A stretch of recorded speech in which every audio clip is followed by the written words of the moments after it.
Hi friends, ನಮಸ್ತೆ. ನಾನು Mallikarjun. Welcome to ಸ್ಪರ್ಧಾ ಕರ್ನಾಟಕ ಅಕಾಡೆಮಿ ಯೂಟ್ಯೂಬ್ ಚಾನಲ್. ಸ್ನೇಹಿತರೆ, ಈ 13ನೇ ತಾರೀಕು KCET ಎಕ್ಸಾಮ್ ನಡೆಯುತ್ತೆ ಕರ್ನಾಟಕ ಸ್ಟೇಟಲ್ಲಿ. ಈ KCET ಪೇಪರ್ ಫಸ್ಟಲ್ಲಿ ಜನರಲ್ ಸ್ಟಡೀಸಲ್ಲಿ ಸುಮಾರು 15 ಈ ಆಪ್ಟಿಟ್ಯೂಡು ರೀಸನಿಂಗ್ ಅಂದರೆ ಮೆಂಟಲ್ ಎಬಿಲಿಟಿ ಸಂಬಂಧಪಟ್ಟಂಥ ಕ್ವಶನ್ಸ್ ಕೇಳಿದರು. ಸೊ ಸುಮಾರು ಜನ ಸ್ಟೂಡೆಂಟ್ಸು ಈ ಥರ ಪ್ರಶ್ನೆಗಳು ಡಿಫ್ರೆಂಟಾಗಿ ಕೇಳಿದರು. ಆ ಡಿಫ್ರೆಂಟ್ ಇರೋ ಕ್ವಶನ್ಸ್ನ ಯಾವ ಥರ ಸೊಲ್ಯೂಷನ್ ಮಾಡ್ಬೋದು ಅಂತ ಈ ವಿಡಿಯೋದಲ್ಲಿ ತೋರಿಸ್ಕೊಡ್ತೀನಿ. ಅದಕ್ಕಿಂತ ಬಿಫೋರ್ ಆಗಿ ಸ್ಪರ್ಧಾ ಕರ್ನಾಟಕ ಅಕಾಡೆಮಿ ಯೂಟ್ಯೂಬ್ ಚಾನಲ್ಗೆ ಸಬ್ಸ್ಕ್ರೈಬ್ ಆಗಿಲ್ಲದ್ರೆ ಮೊದಲು ಸಬ್ಸ್ಕ್ರೈಬ್ ಆಗಿ ಪಕ್ಕದಲ್ಲಿ ಬರೋ ಬೆಲ್ಲೈಕನ್ ಪ್ರೆಸ್ ಮಾಡಿ. ಹಾಗೆ ಸ್ನೇಹಿತರೆ, ಸ್ಪರ್ಧಾ ಕರ್ನಾಟಕ ಅಕಾಡೆಮಿ ಶಿವಮೊಗ್ಗದಲ್ಲಿ ನಿಮ್ಮ ಸಿಬ್ಲಿಂಗ್ಸ್ ಏನಾದರೂ ಬೀಟ್ ಫಾರೆಸ್ಟರ್ ಎಕ್ಸಾಮ್ಗೆ ಅಪ್ಲಿಕೇಶನ್ ಹಾಕಿದರೆ, ನಿಮ್ಮ ಫ್ರೆಂಡ್ಸ್ ಹಾಕಿದರೆ, ನಿಮ್ಮ ಊರಲ್ಲಿ ಹಾಕಿದರೆ, ಸೊ ಸ್ಪೆಷಲಾಗಿ ಸ್ಪರ್ಧಾ ಕರ್ನಾಟಕ ಅಕಾಡೆಮಿ ಶಿವಮೊಗ್ಗದಲ್ಲಿ ಬೀಟ್ ಫಾರೆಸ್ಟರಿ ಎಕ್ಸಾಮಿಗೆ ಸಂಬಂಧಪಟ್ಟಂತೆ ಕಂಪ್ಲೀಟ್ ಪ್ಯಾಕೇಜ್ ಕೋರ್ಸ್ ಇದೆ, ಆನ್ಲೈನ್ ಕೋರ್ಸು. ಗೂಗಲ್ ಪ್ಲೇಸ್ಟೋರಲ್ಲಿ ಹೋಗಿ ಸ್ಪರ್ಧಾ ಕರ್ನಾಟಕ ಅಕಾಡೆಮಿ ಅಂತ ಓಪನ್ ಮಾಡ್ಕೊಂಡು ಡೌನ್ಲೋಡ್ ಮಾಡ್ಕೊಂಡ್ರೆ ನಿಮಗೆ ಕಂಪ್ಲೀಟ್ ಪ್ಯಾಕೇಜ್ ಕೋರ್ಸ್ ಸಿಗುತ್ತೆ. ಹಾಗೆ ಓನ್ಲಿ ಮ್ಯಾಥ್ಸ್ ಬೇಕು, 40 ಮಾರ್ಕ್ಸ್ಗೆ ಮ್ಯಾಥ್ಸ್ ಇರುತ್ತೆ, ಪ್ಯೂರ್ ಮ್ಯಾಥಮೆಟಿಕ್ಸು PUC ಬೇಸ್ಡ್ ಮೇಲೆ ಆ ಕೋರ್ಸು ಬೇಕಂದರೆ ಅದು ಕೂಡ ಅವೈಲೇಬಲ್ ಇದೆ. ಸೊ ಹೆಚ್ಚಿನ ಮಾಹಿತಿ ಬೇಕಂದರೆ ಇಲ್ಲಿ ಕಾಣಿಸ್ತಕ್ಕಂಥ ಮೊಬೈಲ್ ನಂಬರ್ 9071673831 32ಗೆ ಕರೆ ಮಾಡಿ ಅಂತ ಹೇಳ್ತಾ ಮೊದಲನೇ ಪ್ರಶ್ನೆಗೆ ಹೋಗೋಣ ಯಾವ ಥರ ಇತ್ತು ಅಂತ. ಸೊ ಇಲ್ಲೊಂದು 4 ಡಯಾಗ್ರಾಮ್ಸ್ ಕೊಟ್ಟಿದ್ದಾನೆ. ಇಲ್ಲಿ ಆ 4 ಚಿತ್ರದ ಒಳಗಡೆ ಕೆಲವೊಂದು ಆಲ್ಫಾಬೆಟ್ಸ್ ಕೊಟ್ಟಿದ್ದಾನೆ. ಈ ಕೆಳಗಿನ ಯಾವ ಅಂಕಿಗಳು ಸರಣಿಯಲ್ಲಿ ಸೇರುತ್ತವೆ ಅಥವಾ ಸೇರುವುದಿಲ್ಲ, does not, do not, belong to this series ಅಂತ ಕೊಟ್ಟಿದ್ದಾನೆ. ಸೊ ಇದಕ್ಕೆ ಆನ್ಸರ್ ಮಾಡ್ಬೇಕಂದ್ರೆ ಸಿಂಪಲ್, ಅಂದರೆ ಆಲ್ಫಾಬೆಟ್ಸ್ನ ಬರೀಬೇಕು. A ಇಂದ Z ತನಕ ಆಲ್ಫಾಬೆಟ್ಸನ್ನು ಫಸ್ಟ್ ಬರ್ಕೊಂಡ್ಬಿಟ್ಟು ಮೊದಲನೇ ಚಿತ್ರ ನೋಡ್ರಿ, BCDE ಅಂತ ಹಿಂಗೆ ಕ್ಲಾಕ್ ವೈಸ್ ಡೈರೆಕ್ಷನಲ್ಲಿ ಲೆಟರ್ಸ್ ಕೊಡ್ತಾ ಇದ್ದಾನೆ. ಮೊದಲನೇ ಅಕ್ಷರ B ಇದೆ, C ಇದೆ, D ಇದೆ, E ಇದೆ, BCDE ಅಂತ ಆಲ್ಫಾಬೆಟ್ಸಲ್ಲೂ ಆ 4 ಅಕ್ಷರ ಕಂಟಿನ್ಯೂಸ್ ಆಗಿದ್ದಾವೆ. BCDE ಅಂತ 4 ಅಕ್ಷರಗಳಿದ್ದಾವೆ. ಸೊ ನೆಕ್ಸ್ಟ್ ನೋಡ್ರಿ, ಎರಡನೇ ಚಿತ್ರದಲ್ಲಿ GHIJ ಅಂತಿದೆ. GHIJ ಅಂತ 4 ಅಕ್ಷರಗಳು ಹಿಂಗೆ ಕ್ಲಾಕ್ ವೈಸ್ ಡೈರೆಕ್ಷನಲ್ಲಿ G ಆಮೇಲೆ HIJ ಅಂತ ಕಂಟಿನ್ಯೂಸ್ 4 ಅಕ್ಷರಗಳು ಕ್ಲಾಕ್ ವೈಸ್ ಡೈರೆಕ್ಷನಲ್ಲಿ ಬರ್ದಿದೆ. ನೆಕ್ಸ್ಟು KLMN ಅಂತಿದೆ. KLMN ಅಂತ ಈ 4 ಅಕ್ಷರಗಳು ಕೂಡ ಇಲ್ಲೂ ಕ್ಲಾಕ್ ವೈಸ್ ಡೈರೆಕ್ಷನ್ಗೆ ಕಂಟಿನ್ಯೂಸ್ ಆಗಿದ್ದಾವೆ, KLMN ಅಂತ.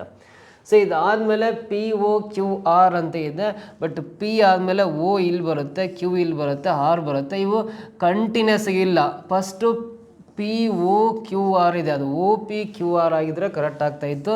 ಇದು ಮಾತ್ರ ಮಿಸ್ ಆಗಿದೆ, ಇದು ಈ ಆರ್ಡ್ರ್ ಪ್ರಕಾರ ಇಲ್ಲ. ಕೊನೆಯದು ನೋಡೋಣ, TUVW ಅಂತ ಇದೆಯಲ್ಲ, TUVW ಅಂತ 4 ಅಕ್ಷರಗಳು ಕರೆಕ್ಟಾಗಿ ಆರ್ಡ್ರ್ ವೈಸು ಕ್ಲಾಕ್ ವೈಸ್ ಡೈರೆಕ್ಷನಲ್ಲೇ ಇದೆ. ಸೊ ಹಾಗಾದರೆ ಲಾಸ್ಟ್ ಡಯಾಗ್ರಾಮು, ಮೊದಲ 3 ಡಯಾಗ್ರಾಮು ಒಂದು ನಿಯಮವನ್ನು ಪಾಲಿಸ್ತಾ ಇದ್ದಾವೆ. ಈ 4ನೇ ಚಿತ್ರದಲ್ಲಿರೋ ಅಕ್ಷರಗಳು ಅದೇ ನಿಯಮವನ್ನು ಪಾಲಿಸ್ತಾ ಇಲ್ಲ. ಅದಕ್ಕೋಸ್ಕರ ಈ 4ನೇ ಚಿತ್ರದಲ್ಲಿರ್ತಕ್ಕಂಥ ಅಕ್ಷರಗಳು ಇಲ್ಲಿ ಕೊಟ್ಟಿರೋ ನಿಯಮವನ್ನು ಪಾಲಿಸ್ತಾ ಇಲ್ಲ. This does not belong to that group ಅಂತ ಕರಿತೀವಿ. ಆ ಗುಂಪಿಗೆ ಸೇಲ್ದಿರೋದು ಯಾವುದು ಅಂದರೆ ಆಪ್ಷನ್ 3 1 ಅಂತ ಹೇಳ್ತೀವಿ, ಸಾರಿ 4th ಚಿತ್ರ ಮಾತ್ರ ಅಂತ ಹೇಳ್ತೀವಿ. ಇಲ್ಲಿ ನೋಡ್ರಿ, 4th ಓನ್ಲಿ ಅಂತ 4th ಆಪ್ಷನಲ್ಲಿ ಇದೆ ನೋಡ್ರಿ. 4ನೇ ಚಿತ್ರ ಮಾತ್ರ ಗುಂಪಿಗೆ ಸೇರ್ತಾ ಇಲ್ಲ ಅಂತ 4ನೇ ಆಪ್ಷನಲ್ಲಿ ಇದೆಯಲ್ಲ, ಇದು ರೈಟ್ ಆನ್ಸರ್ ಆಗುತ್ತೆ. ಓಕೆನಾ? ಮುಂದಿನ ಕ್ವಶನ್ ಬರೋಣ. X ಸ್ವೀಕರಿಸಿದ ಒಟ್ಟು ಮೊತ್ತದಲ್ಲಿ 20% ಖರೀದಿಗಳಿಗೆ ಮತ್ತು ಉಳಿದ 5% ಸಾರಿಗೆಗೆ ಮಾಡಲಾಗಿದೆ ಅಂತ ಕೊಟ್ಟಿದ್ದೇನೆ. ಸ್ಪೆಂಟ್ ಅಂದರೆ ಖರ್ಚು ಮಾಡಲಾಗಿದೆ ಅಂತ ಅರ್ಥ. ಅವನ ಹತ್ತಿರ ರು 1520 ಉಳಿದಿದ್ದರೆ ಆರಂಭಿಕ ಮೊತ್ತ ಎಷ್ಟು ಅಂತ ಪ್ರಶ್ನೆ ಇದೆ. ನೋಡ್ರಿ, X ಎಷ್ಟು ಅಮೌಂಟ್ ರಿಸೀವ್ ಮಾಡ್ಕೊಂಡಿರ್ತಾನಲ್ಲ, Xನ ಹತ್ರ ಇರೋ ಅಮೌಂಟಲ್ಲಿ 20% ಅಮೌಂಟನ್ನು ಪರ್ಚೇಸ್ ಮಾಡ್ತದಾನೆ ಅಂತೇಳಿದ್ದಾನೆ. ನೋಡಿ, ಅವನ ಹತ್ರ ಇರೋ ಅಮೌಂಟಲ್ಲಿ 20% ಅಮೌಂಟನ್ನು ಪರ್ಚೇಸ್ ಮಾಡಿದ್ದಾನೆ, ಬೇರೆ ಬೇರೆ ವಸ್ತುಗಳನ್ನು ಖರೀದಿ ಮಾಡಿದ್ದಾನೆ ಅಂತ. ಉಳಿದ ನೋಡ್ರಿ, ಉಳಿದ ಅಂತ ಪದ ಇದೆ, ಇದು ಭಾಳ ಇಂಪಾರ್ಟೆಂಟ್. ಉಳಿದ ಅಮೌಂಟಲ್ಲಿ 5% ಸಾರಿಗೆಗಾಗಿ ಖರ್ಚು ಮಾಡಿದ್ದಾನೆ ಅಂತ. ಅವನ ಹತ್ತಿರ 1520 ರೂಪಾಯಿ ಉಳಿದಿದ್ದರೆ ಆರಂಭಿಕ ಮೊತ್ತ, ಸ್ಟಾರ್ಟಿಂಗ್ ಅವನ ಹತ್ರ ಎಷ್ಟು ಅಮೌಂಟ್ ಇತ್ತು ಅಂತ ಪ್ರಶ್ನೆ ಕೇಳಿದ್ದಾನೆ. ಫಸ್ಟ್ ನೋಡ್ರಿ, ಸ್ಟಾರ್ಟಿಂಗ್ ಅವನ ಹತ್ರ ಇರೋ ಅಮೌಂಟು 100%, ಅದರಲ್ಲಿ 20% ಖರ್ಚಾಗಿದೆ ಅಂದರೆ ಇನ್ನು ಉಳಿದಿರೋ ಅಮೌಂಟು 80% ಉಳಿದಿರುತ್ತೆ. ಈ 80%ರಲ್ಲಿ 5% ನೋಡ್ರಿ, ಈ 80%ರಲ್ಲಿ 5% ಅಂದರೆ 80ರಲ್ಲಿ 5 ಮೈನಸ್ ಮಾಡೋಂಗಿಲ್ಲ, ಅದು ರಾಂಗ್ ಆಗುತ್ತೆ. 80ಕ್ಕೆ 5% ಅಂದರೆ ನೋಡ್ರಿ 8 5 40 ಅಂದರೆ 4% ಅಮೌಂಟ್ ಮಾತ್ರ ಖರ್ಚು ಮಾಡಿರ್ತಾನೆ. ಉಳಿದ 80% ಅಮೌಂಟಲ್ಲಿ ಉಳಿದ 5% ಅಂದರೆ 8 5 40 ಅಂದರೆ 4% ಖರ್ಚಾಗಿದೆ. ಅಂದರೆ ಇನ್ನು ಅವನ ಬಳಿ ಉಳಿದಿರೋದು ಇನ್ನು 76% ಉಳಿದಿರುತ್ತೆ, 76% ಅಮೌಂಟ್ ಉಳಿಯುತ್ತೆ. ಸೊ ಈ 76% ಉಳಿದಿರೋ ಅಮೌಂಟ್ ಆದರೆ ಉಳಿದಿರೋ ಮೊತ್ತ 1520 ರೂಪಾಯಿ. 76%ಗೆ 1520 ರೂಪಾಯಿ ಉಳಿತಾಯ ಆಗಿದೆ. ಅಂದರೆ ಟೋಟಲ್ ಆರಂಭಿಕ ಅಮೌಂಟ್ ಎಷ್ಟು ಅಂದರೆ ಸ್ಟಾರ್ಟಿಂಗ್ ಎಷ್ಟು ಅಮೌಂಟ್ ಇತ್ತು ಅಂದರೆ 100% ಮಾಡ್ಕೋಬೇಕು. 76 ಅಂದರೆ 76 2 152 ಕ್ಯಾನ್ಸಲ್, 0 ಲಾಸ್ಟಿಗೆ ಬರಿಬೇಕು. 20 × 100 ಗುಣಾಕಾರ ಮಾಡಿರಿ 2000 ರೂಪಾಯಿ ಅವನ ಸ್ಟಾರ್ಟಿಂಗ್ ಅವನ ಬಳಿ ಇರ್ತಕ್ಕಂಥ ಅಮೌಂಟು. ಸೊ 2000 ರೂಪಾಯಿ ಸೆಕೆಂಡ್ ಆಪ್ಷನಲ್ಲಿ ಇದೆಯಲ್ಲ, ಇದು ರೈಟ್ ಆನ್ಸರ್ ಆಗುತ್ತೆ. ಇದನ್ನು ಆನ್ಸರ್ ಮಾಡೋ ಇನ್ನೊಂದು ವಿಧಾನ ನಿಮಗೆ ತೋರಿಸ್ಕೊಡ್ತಾನೆ ಇದನ್ನು. ಸೊ ನೋಡಿರಿ, ಅವನ ಹತ್ರ ಇರೋ ಅಮೌಂಟಲ್ಲಿ ಮೊದಲು 20% ಖರ್ಚು ಮಾಡಿದ್ದಾನೆ ಅಂದರೆ ಅವನ ಹತ್ರ ಉಳಿದಿರೋ ಅಮೌಂಟಿನ 80% ಉಳಿದಿರುತ್ತೆ ಅಂತ. ಎಷ್ಟು ಉಳಿದಿರುತ್ತೆ? 80% ಉಳಿದಿರುತ್ತೆ. ಫಸ್ಟ್ ಎಕ್ಸ್ ಅನ್ನೋದು ಅವನ ಹತ್ರ ಇರೋ ಸ್ಟಾರ್ಟಿಂಗ್ ಅಮೌಂಟು. ಆ ಎಕ್ಸ್ ಅಮೌಂಟಲ್ಲಿ 20% ಖರ್ಚು ಮಾಡಿದ್ದೇನೆ ಅಂದರೆ 80% ಉಳಿಯುತ್ತೆ. ಉಳಿದಿರೋ ಅಮೌಂಟಲ್ಲಿ ಮತ್ತೆ 5% ಖರ್ಚು ಮಾಡಿದ್ದಾನೆ ಅಂದರೆ ಇನ್ನು 95% ಅಮೌಂಟ್ ಉಳಿಯುತ್ತೆ. 95/100 ಬರ್ಕೊಂಡು ಟೋಟಲ್ ಉಳಿತಾಯ ಆಗಿರೋ ಅಮೌಂಟು 1520 ರೂಪಾಯಿನ 1520 ಅಂತ ಬರ್ಕೊಳ್ರಿ. ಕ್ಯಾನ್ಸಲ್ ಮಾಡಿರಿ. 24 80, 25 100 ಕ್ಯಾನ್ಸಲ್ ಆಗುತ್ತೆ. ಆಮೇಲೆ 5 19 95, 5 20 100 ಕ್ಯಾನ್ಸಲ್ ಆಗುತ್ತೆ. ಆಮೇಲೆ 4 1 4 5 20 ಕ್ಯಾನ್ಸಲ್ ಆಗುತ್ತೆ. 19 1 19 8 152, 0 ಲಾಸ್ಟಿಗೆ ಬರೀತೀನಿ. ಸೊ ಎಕ್ಸ್ ಈಕ್ವಲ್ ಟು ನೋಡಿರಿ 5 × 5 ರೈಟ್ ಸೈಡಿಗೆ ಬಂದರೆ ಅಲ್ಲಿ 80 ಇರುತ್ತಲ್ಲ, 5 × 5 25 ಬಲವಾಗಿ ಬಂದರೆ ಇಂಟು 25 ಆಗುತ್ತೆ. 25 × 8 ಗುಣಾಕಾರ ಮಾಡಿದ್ರೆ 200 ಆಗುತ್ತೆ. 0 ಲಾಸ್ಟಿಗೆ ಬರ್ಕೊಂಡ್ರೆ ಎಕ್ಸ್ ಅಂದರೆ ಅವನ ಹತ್ರ ಇರೋ ಸ್ಟಾರ್ಟಿಂಗ್ ಅಮೌಂಟು 2000 ರೂಪಾಯಿ. ಸೇಮ್ ಸೆಕೆಂಡ್ ಆಪ್ಷನ್ನೇ ಕರೆಕ್ಟ್ ಆಗುತ್ತೆ ನೋಡ್ರಿ. ಇದಕ್ಕೆ 100% ಸೆಕೆಂಡ್ ಆಪ್ಷನ್ ರೈಟ್ ಆನ್ಸರ್. ಓಕೆನಾ? ನೆಕ್ಸ್ಟ್ ಇನ್ನೊಂದು ಪ್ರಶ್ನೆ ಬರೋಣ. ಅಮನ್, ಬಿಮನ್ ಮತ್ತು ಚಿಮನ್ ಅನುಕ್ರಮವಾಗಿ 36,000, 44,000, 28,000 ಹೂಡಿಕೆ ಮಾಡುವ ಮೂಲಕ ಪಾಲುದಾರರಾಗುತ್ತಾರೆ. ಅಮನ್ ಅವರು ಕೆಲಸ ಮಾಡುವ ಪಾಲುದಾರರಾಗಿದ್ದಾರೆ ಮತ್ತು ಅವರ ಸೇವೆಗಾಗಿ ಲಾಭದ 4/1 ಭಾಗವನ್ನು ಪಡೆಯುತ್ತಾರೆ ಅಂತ. ಮತ್ತು ಉಳಿದ ಭಾಗವನ್ನು ಅವರ ಹೂಡಿಕೆಗಳ ಅನುಪಾತದಲ್ಲಿ 3ರಲ್ಲಿ ವಿಂಗಡಿಸಲಾಗಿದೆ. ಅಮನ್ ರು 5,400 ನಿವ್ವಳ ಲಾಭವನ್ನು ಪಡೆದರೆ ಚಿಮನ್ ಪಡೆಯುವ ಲಾಭದ ಮೊತ್ತ ಎಷ್ಟು ಅಂತ ಪ್ರಶ್ನೆ ಕೇಳಿದ್ದೇನೆ. ಪಾರ್ಟ್ನರ್ಶಿಪ್ ಅಂತ ಒಂದು ಕಾನ್ಸೆಪ್ಟ್ ಬರುತ್ತೆ, ಅದಕ್ಕೆ ಸಂಬಂಧಪಟ್ಟಂಥ ಪ್ರಶ್ನೆ. ನೋಡಿರಿ, ಒಂದು ಬಿಸ್ನೆಸ್ಸಲ್ಲಿ ಅಮನ್ ಅಂತಕ್ಕಂಥನು, ಬಿಮನ್ ಅಂತಕ್ಕಂಥನು, ಚಿಮನ್. ಎ ಅಂದರೆ ಅಮನು, ಬಿ ಅಂದರೆ ಬಿಮನು, ಸಿ ಅಂದರೆ ಚಿಮನ್ ಅಂತ ಅರ್ಥ. ಅಮನ್ ಇನ್ವೆಸ್ಟ್ ಮಾಡಿರೋದು 36,000 ರೂಪಾಯಿ ಅಮೌಂಟ್ ಇನ್ವೆಸ್ಟ್ ಮಾಡಿದ್ದಾನೆ. ಬಿಮನ್ ಇನ್ವೆಸ್ಟ್ ಮಾಡಿರೋದು 44,000 ರೂಪಾಯಿ ಬಿಮನ್ ಇನ್ವೆಸ್ಟ್ ಮಾಡಿದ್ದಾನೆ. ಚಿಮನ್ ಇನ್ವೆಸ್ಟ್ ಮಾಡಿರೋ ಅಮೌಂಟ್ ಎಷ್ಟು ಅಂದರೆ 28,000 ರೂಪಾಯಿ ಇನ್ವೆಸ್ಟ್ ಮಾಡಿದ್ದಾನೆ.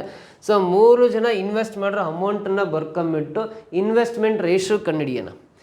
ಸೊ ಇಲ್ಲಿರೋ 3 0, ಈ 3 0, ಈ 3 0 ಕ್ಯಾನ್ಸಲ್ ಆಗುತ್ತೆ. ಇಲ್ಲಿ 36, 44, 28 ಇದೆ ಅಂದರೆ ಇದು 4ರಿಂದ ಡಿವೈಡ್ ಆಗುತ್ತೆ. 4 9 36, 4 1 4 1 ಕ್ಯಾನ್ಸಲ್ ಮಾಡ್ಬೋದು. ಇದು 4 7 28 ಕ್ಯಾನ್ಸಲ್ ಆಗುತ್ತೆ. ಆ 3 ಜನ ಇನ್ವೆಸ್ಟ್ ಮಾಡಿರೋ ರೇಷು, ಇನ್ವೆಸ್ಟ್ಮೆಂಟ್ ರೇಷು 9:11:7 ಬಂತು. ಆಮೇಲೆ ನೋಡ್ರಿ, ಈ ಒಂದು ಬಿಸ್ನೆಸ್ಸಲ್ಲಿ ಕೆಲಸ ಮಾಡ್ತಾ ಇರೋದು ಅಮನ್ ಅಂದರೆ ಅವನ್ನ ವರ್ಕಿಂಗ್ ಪಾರ್ಟ್ನರ್ ಅಂತ ಕರಿತೀವಿ, ಕಾರ್ಯನಿರತ ಪಾಲುದಾರ. ಅಮನ್ ಕೆಲಸ ಮಾಡ್ತಾ ಇದ್ದಾನೆ, ಉಳಿದವರು ಆ ಬಿಸ್ನೆಸ್ಸಲ್ಲಿ ಇನ್ವೆಸ್ಟ್ ಮಾಡಿದ್ದಾರೆ ಬಟ್ ಕೆಲಸ ಮಾಡ್ತಾ ಇಲ್ಲ ಅಷ್ಟೇ. ಅವನು ಆ ಬಿಸ್ನೆಸ್ಸನ್ನು ನಡೆಸ್ಕೊಂಡು ಹೋಗಿರೋದಕ್ಕಾಗಿ ಬಂದಿರೋ ಲಾಭದಲ್ಲಿ 4/1 ಭಾಗ ಅಂತೇಳಿದ್ದಾನೆ. ಬಂದಿರೋ ಲಾಭದಲ್ಲಿ ಎಷ್ಟು? 4/1 ಭಾಗ. ನೋಡ್ರಿ, 4/1 ಭಾಗ ಅಂದರೆ ಅದನ್ನ ಪರ್ಸೆಂಟೇಜ್ ಲೆಕ್ಕದಲ್ಲಿ 25% ಲಾಭವನ್ನು, ಲಾಭ ಎಷ್ಟು ಬಂದಿರುತ್ತಿಲ್ಲ ಅದರಲ್ಲಿ 25% ಲಾಭವನ್ನು ಅವ್ನು ಕೆಲಸ ಮಾಡಿದ್ದು ಕೊಡ್ತಾ ಇದ್ದಾನೆ. ಕೆಲಸ ಮಾಡಿದ್ದಕ್ಕೆ 25% ಲಾಭ ಕೊಟ್ಟು ಆಮೇಲೆ ಉಳಿದಿರೋ ಲಾಭವನ್ನು 3 ಜನ ಅವರ ಅನುಪಾತದ ಆಧಾರದ ಮೇಲೆ ಮತ್ತೆ ಡಿವೈಡ್ ಮಾಡ್ಕೊಂತಾರೆ.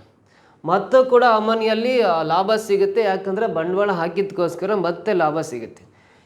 ಇವು ಕೆಲಸ ಮಾಡಿದ್ದಕ್ಕಾಗಿ ಅವನು 25% ಲಾಭ ಕೊಡ್ತಾರೆ ಅಂದರೆ ಇನ್ನು 75% ಲಾಭವನ್ನು ಈ 3 ಜನ ಇವರ ಅನುಪಾತಗಳ ಆಧಾರದ ಮೇಲೆ ಹಂಚ್ಕೊತಾ ಇದ್ದಾರೆ. ಸೊ ಅದರಲ್ಲಿ ಅಮನ್ ನೋಡ್ರಿ, ಟೋಟಲ್ ಅನುಪಾತ 3 ಅನುಪಾತಗಳು ಕೂಡ್ರಿ ಸಾರಿ 27 ಆಗುತ್ತೆ. 9, 11, 20 + 7 27 ಆಗುತ್ತೆ. ಸೊ ಈ 27ರಲ್ಲಿ ಅಮನಿಗೆ ಸಿಗ್ತಕ್ಕಂಥ ಲಾಭದ ಪಾಲು 9 ಭಾಗದಷ್ಟು. ಟೋಟಲ್ 27 ಭಾಗದಲ್ಲಿ 9 ಭಾಗದಷ್ಟು ಸಿಗುತ್ತೆ. ಅಂದರೆ 75% ಲಾಭದಲ್ಲಿ ಎಷ್ಟು ಸಿಗುತ್ತೆ? ಯಾಕಂದರೆ ಉಳಿದಿರೋ ಲಾಭ 75%ಅಲ್ಲಿ ಎಷ್ಟು ಸಿಗುತ್ತೆ ಅಂತ ಕಂಡುಹಿಡಿಯೋಣ. ಸೊ 9 1 9 3 27 ಕ್ಯಾನ್ಸಲು, 3 2 6 1 ಉಳಿಯುತ್ತೆ, 3 5 15 ಕ್ಯಾನ್ಸಲು, 1 × 25 ಅಂದರೆ ಮತ್ತೆ 25% ಲಾಭ ಸಿಗುತ್ತೆ. ಈ 25% ಅವನು ಕೆಲಸ ಮಾಡಿದ್ದಕ್ಕಾಗಿ, ಈ 25% ಅವನು ಅದರ ಬಂಡವಾಳ ಹಾಕಿದ್ದಕ್ಕಾಗಿ, ಟೋಟಲ್ 25% 25% ಅಂದರೆ 50% ಲಾಭ ಅಮನ್ಗೊಬ್ಬನಿಗೆ ಸಿಗುತ್ತೆ. 50% ಲಾಭ ಅಂದರೆ 5400 ಅಂತ ಅರ್ಥ. ಸೊ ಇದರಲ್ಲಿ ಇದು ಟೋಟಲ್ ಬಂದಿರೋ ಲಾಭದಲ್ಲಿ 50% ಲಾಭ ಆಯಿತು. ಯಾಕಂದರೆ ಅವನು ಕೆಲಸ ಮಾಡಿದ್ಕಾಗಿ 25% ಲಾಭ ಪಡ್ಕೊಂಡಿರ್ತಾನೆ. ಅಮನ್ನು ಅದೇ ಥರ ಬಂಡವಾಳ ಹಾಕಿದ್ಕೋಸ್ಕರ 25% ಲಾಭ ಪಡ್ಕೊಂಡಿರ್ತಾನೆ. 25 ಅಂದರೆ ಟೋಟಲ್ 50% ಲಾಭ ಇನ್ನೊಬ್ಬನಿಗೆ ಸಿಕ್ಕಿರುತ್ತೆ. ಸೊ 50% ಲಾಭ ಅಂದರೆ ನೋಡ್ರಿ 5400 ಅಂದರೆ ಇದರಲ್ಲಿ ಅರ್ಧ ಮಾಡಿರಿ. 50% ಅರ್ಧ ಮಾಡಿದ್ರೆ ಎಷ್ಟು ಬರುತ್ತೆ ಅಂದರೆ 2700 ರೂಪಾಯಿ ಆಗುತ್ತೆ. ಅದು 25% ಆಗುತ್ತೆ. 25% ಆಗುತ್ತೆ. ಸೊ ಇಲ್ಲಿ ನೋಡ್ರಿ ರೇಷು 9ಕ್ಕೆ 25% ಬಂತಲ್ಲ. ನೋಡ್ರಿ ರೇಷು 9ಕ್ಕೆ 2700 ರೂಪಾಯಿ ಅಂತ. ಅವನ ಲಾಭದಲ್ಲಿ 50% ಅಂದರೆ 5400 ರೂಪಾಯಿ. ಇದರಲ್ಲಿ ಅರ್ಧ ಅಂದರೆ 25%. 5400ರಲ್ಲಿ ಅರ್ಧ ಅಂದರೆ 2700 ಆಗುತ್ತೆ. ಸೊ 2700 ಅನ್ನೋದು 25% ಲಾಭ ಅಂತ. 25% ಅಂದರೆ ರೇಷು 9 ಇದೆಯಲ್ಲ, ರೇಷು 9ಕ್ಕೆ 2700 ಆದರೆ ಇಲ್ಲಿ ಕಂಡುಹಿಡಿಯೋ ಕೇಳಿರೋದು ಚಿಮನ್ ಪಡೆಯುವ ಲಾಭ ಎಷ್ಟು ಅಂತ ಕೇಳಿದ್ದಾರೆ. ಚಿಮನ್ನ ಇನ್ವೆಸ್ಟ್ಮೆಂಟ್ ರೇಷು 7 ಇದೆಯಲ್ಲ, × 7 ಬರ್ಕೋಬೇಕು. ರೇಷು 9ಕ್ಕೆ 2700 ಆದರೆ ರೇಷು 7ಕ್ಕೆ ಎಷ್ಟು ಅಂತ 9 3 27 2 0 ಲಾಸ್ಟಿಗೆ ಬರೀತೀನಿ. 7 3 21 2 0 ಲಾಸ್ಟಿಗೆ ಬರ್ಕೊಂಡ್ರೆ ಚಿಮನ್ ಪಡೆಯುವ ಲಾಭ 2100 ರೂಪಾಯಿ ಆಗಿರುತ್ತೆ. ಮೊದಲನೇ ಆಪ್ಷನ್ ಇದಕ್ಕೆ 100% ರೈಟ್ ಆನ್ಸರ್ ಆಗುತ್ತೆ. ಓಕೆನಾ? ಮುಂದಿನ ಕ್ವಶನ್ ಬರೋಣ. ಇಬ್ಬರು ಪುರುಷರು ಮತ್ತು 3 ಹುಡುಗರು 10 ದಿನಗಳಲ್ಲಿ ಒಂದು ಕೆಲಸವನ್ನು ಪೂರ್ಣಗೊಳಿಸಬಹುದು. 3 ಪುರುಷರು ಮತ್ತು 2 ಹುಡುಗರು ಅದೇ ಕೆಲಸವನ್ನು 8 ದಿನಗಳಲ್ಲಿ ಪೂರ್ಣಗೊಳಿಸಬಹುದು. 2 ಪುರುಷರು ಮತ್ತು 1 ಹುಡುಗ ಎಷ್ಟು ದಿನಗಳಲ್ಲಿ ಅದೇ ಕೆಲಸವನ್ನು ಪೂರ್ಣಗೊಳಿಸಬಹುದು ಅಂತ ಕೇಳಿದರೆ ಈ ಕ್ವಶನಿಗೆ ಆನ್ಸರ್ ಮಾಡ್ಬೇಕಂದ್ರೆ ನೋಡ್ರಿ, ಸೊ ಇದು ಟೈಮ್ ಆ್ಯಂಡ್ ವರ್ಕ್ ಪಾಠಕ್ಕೆ ಸಂಬಂಧಪಟ್ಟಂಥ ಪ್ರಶ್ನೆ. ಸೊ ಇಲ್ಲಿ 2 ಜನ ಬಾಯ್ಸ್ 2B ಅಂತ ಬರಿತೀನಿ. 2 ಜನ ಬಾಯ್ಸ್ ಪ್ಲಸ್ 2 ಜನ ಪುರುಷರು ಅಂತೇಳಿ 2 ಜನ ಪುರುಷರು ಅಂತ ಕೊಟ್ಟಿದ್ದಾನೆ ಇಲ್ಲಿ. ಸೊ 2 ಜನ ಪುರುಷರು ಅಂತ ಕೊಟ್ಟಿರೋದ್ರಿಂದ ನಾನು 2 men ಅಂತ ಬರಿತೀನಿ. ಮತ್ತು 3 ಜನ ಬಾಯ್ಸು ಆ ಕೆಲಸವನ್ನು 10 ದಿನದಲ್ಲಿ ಮಾಡ್ತಾರೆ ಅಂತ ಕೊಟ್ಟಿದ್ದಾನೆ, 10 ಡೇಸಲ್ಲಿ. ಸೊ ನೆಕ್ಸ್ಟು 3 ಪುರುಷರು ಅಂದರೆ 3 men ಅಂತ ಬರಿತೀನಿ. 3 ಪುರುಷರು ಮತ್ತು 2 ಹುಡುಗರು ಅದೇ ಕೆಲಸವನ್ನು 8 ದಿನಗಳಲ್ಲಿ ಮಾಡಬಲ್ಲರು ಅಂತ ಕೊಟ್ಟಿದ್ದಾನೆ. 2 ಪುರುಷರು ಮತ್ತು 1 ಹುಡುಗ ಎಷ್ಟು ದಿನಗಳಲ್ಲಿ ಅದೇ ಕೆಲಸವನ್ನು ಪೂರ್ಣಗೊಳಿಸಬಹುದು ಅಂತ ಕೇಳಿದ್ದಾರೆ. ಇಲ್ಲಿ ಕೇಳಿರೋದು 2 ಪುರುಷ 2 men ಮತ್ತು 1 ಬಾಯ್ ಸೇರ್ಕೊಂಡು ಆ ಕೆಲಸ ಮಾಡಲಿಕ್ಕೆ ಎಷ್ಟು ದಿನ ಬೇಕು ಅಂತ ಕ್ವಶನಲ್ಲಿ ಆನ್ಸರ್ ಮಾಡಲಿಕ್ಕೆ ಕೇಳಿದ್ದಾರೆ. ನೋಡಿರಿ, ವೆರಿ ಸಿಂಪಲ್. ಇದೇನು ಆನ್ಸರ್ ಮಾಡೋದೇನು ಕಷ್ಟ ಅಲ್ಲ, ಭಾಳ ಈಸಿಯಾಗಿ ಬಿಡಿಸ್ತಾ ಹೋಗ್ಬೋದು. ಕ್ವಶನ್ ಅರ್ಥ ಆದ್ರೆ ನೋಡ್ರಿ, ಪುರುಷರು ಮತ್ತು ಬಾಯ್ಸ್ ಹುಡುಗರ ಮಧ್ಯೆ ಮತ್ತು ಅಂತ ಪದ ಇದ್ದಾಗ ಈ ಥರ ಆ್ಯಂಡ್ ಟೈಪ್ ಕ್ವಶನ್ ಕೇಳಿದರು ಟೈಮ್ ಆ್ಯಂಡ್ ವರ್ಕಲ್ಲಿ ಅಂದರೆ ಇಲ್ಲಿ ನೋಡ್ರಿ ಪುರುಷರ ಸಂಖ್ಯೆಯಲ್ಲಿ 2 ಇದೆ, ದಿನಗಳ ಸಂಖ್ಯೆ 10 ಇದೆಯಲ್ಲ. ಈ ಪುರುಷರ ಸಂಖ್ಯೆ ದಿನಗಳ ಸಂಖ್ಯೆಗಳನ್ನು ಮಲ್ಟಿಪ್ಲೈ ಗುಣಾಕಾರ ಮಾಡಬೇಕು. 10 × 2 ಅಂದರೆ 20 men ಆಗುತ್ತೆ. ಇಲ್ಲಿ ಪುರುಷರ ಸಂಖ್ಯೆ 3 ಜನ ಇದ್ದಾರೆ, ಇಲ್ಲಿ ದಿನಗಳ ಸಂಖ್ಯೆ 8 ಇದೆ ಅಂದರೆ 8 3 24 ಅಲ್ಲ, ದೊಡ್ಡದನ್ನೇ ಫಸ್ಟ್ ಬರ್ಕೋಬೇಕು. ಇಲ್ಲಿ 24 m ಬರಿತೀನಿ. ಇವೆರಡನ್ನ ಡಿಫ್ರೆನ್ಸ್ ಮಾಡಬೇಕು, ಮಧ್ಯದಲ್ಲಿ ಈಕ್ವಲ್ ಟು ಹಾಕೊಳ್ರಿ. ಇವಾಗ ಬಾಯ್ಸ್ ಹುಡುಗರ ಸಂಖ್ಯೆ ದಿನಗಳ ಸಂಖ್ಯೆ ಗುಣಾಕಾರ ಮಾಡೋಣ. 10 × 3 ಅಂದರೆ 30 ಬಾಯ್ಸ್ ಆಗುತ್ತೆ, ಮೈನಸ್ ಹಾಕೊಂಡು. ಇಲ್ಲಿ 8 × 2 ಅಂದರೆ 8 2 16 ಬಾಯ್ಸ್ ಆಗುತ್ತೆ. 24 ಮೆನ್ನಲ್ಲಿ 20 ಮೆನ್ನ ಮೈನಸ್ ಮಾಡಿದ್ರೆ ನಮಗೆ ಉಳಿಯೋದು ಎಷ್ಟು ಅಂದರೆ 4 ಪುರುಷರು ಉಳಿಯುತ್ತಾರೆ. 30 ಬಾಯ್ಸಲ್ಲಿ 16 ಬಾಯ್ಸನ್ನು ಮೈನಸ್ ಮಾಡಿದ್ರೆ 14 ಬಾಯ್ಸ್ ಉಳಿಯುತ್ತಾರೆ. ಇಲ್ಲಿ 2 2 4 2 7 14 ಕ್ಯಾನ್ಸಲ್ ಆಗಿ 2m = 7 ಬಾಯ್ಸ್ ಬಂದಿದೆ. ಅಂದರೆ 2 ಜನ ಪುರುಷರು ಮಾಡೋ ಕೆಲಸವನ್ನು 7 ಜನ ಬಾಯ್ಸ್ ಮಾಡಬೇಕು ಅಂತ ಅರ್ಥ. 2 ಜನ ಪುರುಷರು ಮಾಡೋ ಕೆಲಸವನ್ನು 7 ಜನ ಬಾಯ್ಸ್ ಮಾಡ್ತಾರೆ ಅಂತ ಅರ್ಥ. ಸೊ ಹಾಗಾದರೆ ಇದಿಷ್ಟು ಗೊತ್ತಾದಮೇಲೆ ಇವೆರಡರಲ್ಲಿ ಯಾವ್ದಾದ್ರು ಒಂದು ಯೂಸ್ ಮಾಡ್ಕೊಳ್ಳೋಣ, ಮೇಲಿಂದ ಯೂಸ್ ಮಾಡ್ಕೊಳ್ಳೋಣ ನಾವು. 2 ಜನ ಪುರುಷರು ಇದ್ರ ಹತ್ರ 7 ಜನ ಬಾಯ್ಸ್ ಹಾಕ್ರಿ ಅಂತ. ಇಲ್ಲಿ 2 ಜನ ಪುರುಷರು ಇದ್ದಾರೆ ಅಂದರೆ ಇದು 7 ಜನ ಬಾಯ್ಸ್ ಹಾಕಿದರೆ 7 ಜನ ಬಾಯ್ಸ್, ಈ 3 ಜನ ಬಾಯ್ಸ್ ಸೇರಿ 10 ಜನ ಬಾಯ್ಸು ಒಂದು ಕೆಲಸವನ್ನು 10 ದಿನದಲ್ಲಿ ಮಾಡ್ತಾರೆ ಅಂತ. ನೋಡ್ರಿ, 2 ಜನ ಪುರುಷರು ಇದ್ದ ಹತ್ರ 7 ಜನ ಬಾಯ್ಸ್ ಹಾಕ್ಬೇಕು ಅಂದರೆ ಇಲ್ಲಿ 2 ಜನ ಪುರುಷ ಇದ್ದ ಹತ್ರ 7 ಜನ ಬಾಯ್ಸು ಪ್ಲಸ್ ಈ 3 ಜನ ಬಾಯ್ಸ್ ಅಂದರೆ 7 3 10 ಜನ ಬಾಯ್ಸು ಆ ಕೆಲಸವನ್ನು ಈ 10 ದಿನದಲ್ಲಿ ಮಾಡ್ತಾರೆ ಅಂತ ಅರ್ಥ. ಅಂದರೆ ಪುರುಷನೆಲ್ಲ ಬಾಯ್ಸಿಗೆ ಕನ್ವರ್ಟ್ ಮಾಡ್ತಾ ಇದ್ದೀವಿ ಅಂತ, ಪುರುಷ ಸಂಖ್ಯೆನೆಲ್ಲ ಬಾಯ್ಸಿಗೆ ಕನ್ವರ್ಟ್ ಮಾಡ್ಕೊಂಡ್ರೆ ಸಾಕು. 2 ಜನ ಪುರುಷ ಇದ್ರ ಹತ್ರ 7 ಜನ ಬಾಯ್ಸ್ ಹಾಕಿದ್ದೀವಿ ಅಂದರೆ 7 ಜನ ಬಾಯ್ಸ್, ಈ 3 ಜನ ಬಾಯ್ಸ್ ಅಂದರೆ 10 ಜನ ಬಾಯ್ಸು ಆ ಕೆಲಸವನ್ನು ಈ 10 ದಿನದಲ್ಲಿ ಮಾಡಿದರೆ, ಇಲ್ಲಿ ಕೊಟ್ಟಿರೋದ್ರಲ್ಲೂ ಕೂಡ ಈ 2 ಜನ ಪುರುಷ ಇದ್ದ ಹತ್ರ 7 ಜನ ಬಾಯ್ಸ್ ಹಾಕಿದ್ರಿ ಅಂದರೆ 7 ಜನ ಬಾಯ್ಸು ಪ್ಲಸ್ ಒಬ್ಬ ಬಾಯಿ ಅಂದರೆ 8 ಜನ ಬಾಯ್ಸು ಆ ಕೆಲಸವನ್ನು ಎಷ್ಟು ದಿನದಲ್ಲಿ ಮಾಡ್ತಾರೆ ಅಂತ ಕಂಡುಹಿಡಿಯೋಕೆ ಕೇಳಿದಂಗೆ ಅಷ್ಟೇ. 2 ಜನ ಬಾಯ್ಸ್ ಅಂದರೆ ಅದು 7 ಜನ, 2 ಜನ ಪುರುಷರು ಅಂದರೆ ಅದು 7 ಜನ ಬಾಯ್ಸಿ ಸಮ 7b + 1b ಅಂದರೆ 8b ಆಗುತ್ತೆ. ಇವಾಗ ವೆರಿ ಸಿಂಪಲ್ಲು, ಮೇಲೆ ಕೆಳಗಡೆ ಕ್ಯಾನ್ಸಲ್ ಮಾಡಿರಿ. 2 4 8, 2 5 10 ಕ್ಯಾನ್ಸಲ್ ಆಗುತ್ತೆ. ಆಮೇಲೆ 2 2 4, 2 5 10 ಕ್ಯಾನ್ಸಲ್ ಆಗುತ್ತೆ. 5 × 5 25 ಡಿವೈಡ್ ಬೈ ಕೆಳಗಡೆ 2 ಅಂದರೆ 25ರ ಅರ್ಧ ಅಂದರೆ 12.5 ದಿನ ಬೇಕಾಗುತ್ತೆ. ಅದೇ ಕೆಲಸವನ್ನು 2 ಜನ ಪುರುಷರು ಮತ್ತು ಒಬ್ಬ ಬಾಯ್ ಸೇರ್ಕೊಂಡು 12.5 ದಿನದಲ್ಲಿ ಮಾಡ್ತಾರೆ. ಥರ್ಡ್ ಆಪ್ಷನಲ್ಲಿ ಇದೆಯಲ್ಲ, ಇದು ಸರಿ ಉತ್ತರ ಆಗುತ್ತೆ. ಗೊತ್ತಾಯ್ತಾ ಸರ್? ನೆಕ್ಸ್ಟ್ ಕ್ವಶನ್ ಬರೋಣ. ಇಲ್ಲಿ ನೋಡ್ರಿ, ಸಿಲೋಯಿಸಮ್ ಅಂತ ಕರಿತೀವಿ. ಸ್ಟೇಟ್ಮೆಂಟ್ಸ್ ಆ್ಯಂಡ್ ಕನ್ಕ್ಲೂಷನ್ ಕೊಟ್ಟಿರೋ. ಸೊ ಇಲ್ಲಿ 3 ಹೇಳಿಕೆಗಳು ಕೊಟ್ಟು ಅದಕ್ಕೆ ಸಂಬಂಧಪಟ್ಟಂತೆ 4 ತೀರ್ಮಾನಗಳಿದ್ದಾವೆ. ಈ ಹೇಳಿಕೆಗಳಿಗೆ ಸಂಬಂಧಪಟ್ಟಂಥ ಈ 4 ತೀರ್ಮಾನಗಳಲ್ಲಿ ಯಾವ್ದು ಸರಿ ಯಾವ್ದು ತಪ್ಪು ಅಂತ ಚೆಕ್ ಮಾಡ್ಕೋಬೇಕು. ಸೊ ಈ ಹೇಳಿಕೆಗಳು ಮತ್ತು ತೀರ್ಮಾನಗಳು ಕೊಟ್ಟಾಗ ನಾವು ಬಿಡಿಸೋ ಮೆಥಡ್ ಏನಂದರೆ ವೆನ್ ಡಯಾಗ್ರಾಮ್ ಮೂಲಕ ನಾವು ಸಾಲ್ವ್ ಮಾಡಿದ್ರೆ ಈಸಿ ಆಗುತ್ತೆ. ನಾನು ಕ್ವಶನ್ ಇಂಗ್ಲೀಷಲ್ಲಿ ಹಾಕ್ಕೊಂಡಿದ್ದೀನಿ, ಇದಕ್ಕೆ ಇಂಗ್ಲೀಷಲ್ಲಿ ಹೆಚ್ಚು ಕ್ಲಾರಿಟಿ ಸಿಗುತ್ತೆ. ನಿಮಗೆ ಕ್ವಶನ್ ಪೇಪರ್ ಎರಡೂ ಮೀಡಿಯಮಲ್ಲಿರೋದ್ರಿಂದ ಇಂಗ್ಲೀಷಲ್ಲಿ ಓದ್ಕೊಳ್ರಿ, ನಿಮಗೆ ಆನ್ಸರ್ ಮಾಡ್ಲಿಕ್ಕೆ ಈಸಿ ಅನಿಸುತ್ತೆ. ನೋಡಿರಿ, ಮೊದಲು ಹೇಳಿಕೆಗಳು ಅಂತಿರುತ್ತಲ್ಲ, ಸ್ಟೇಟ್ಮೆಂಟ್ಸ್. ಈ ಕೊಟ್ಟಿರೋ ಹೇಳಿಕೆಗಳಿಗೆ ವೆನ್ ಡಯಾಗ್ರಾಮ್ ಡ್ರಾ ಮಾಡೋಣ.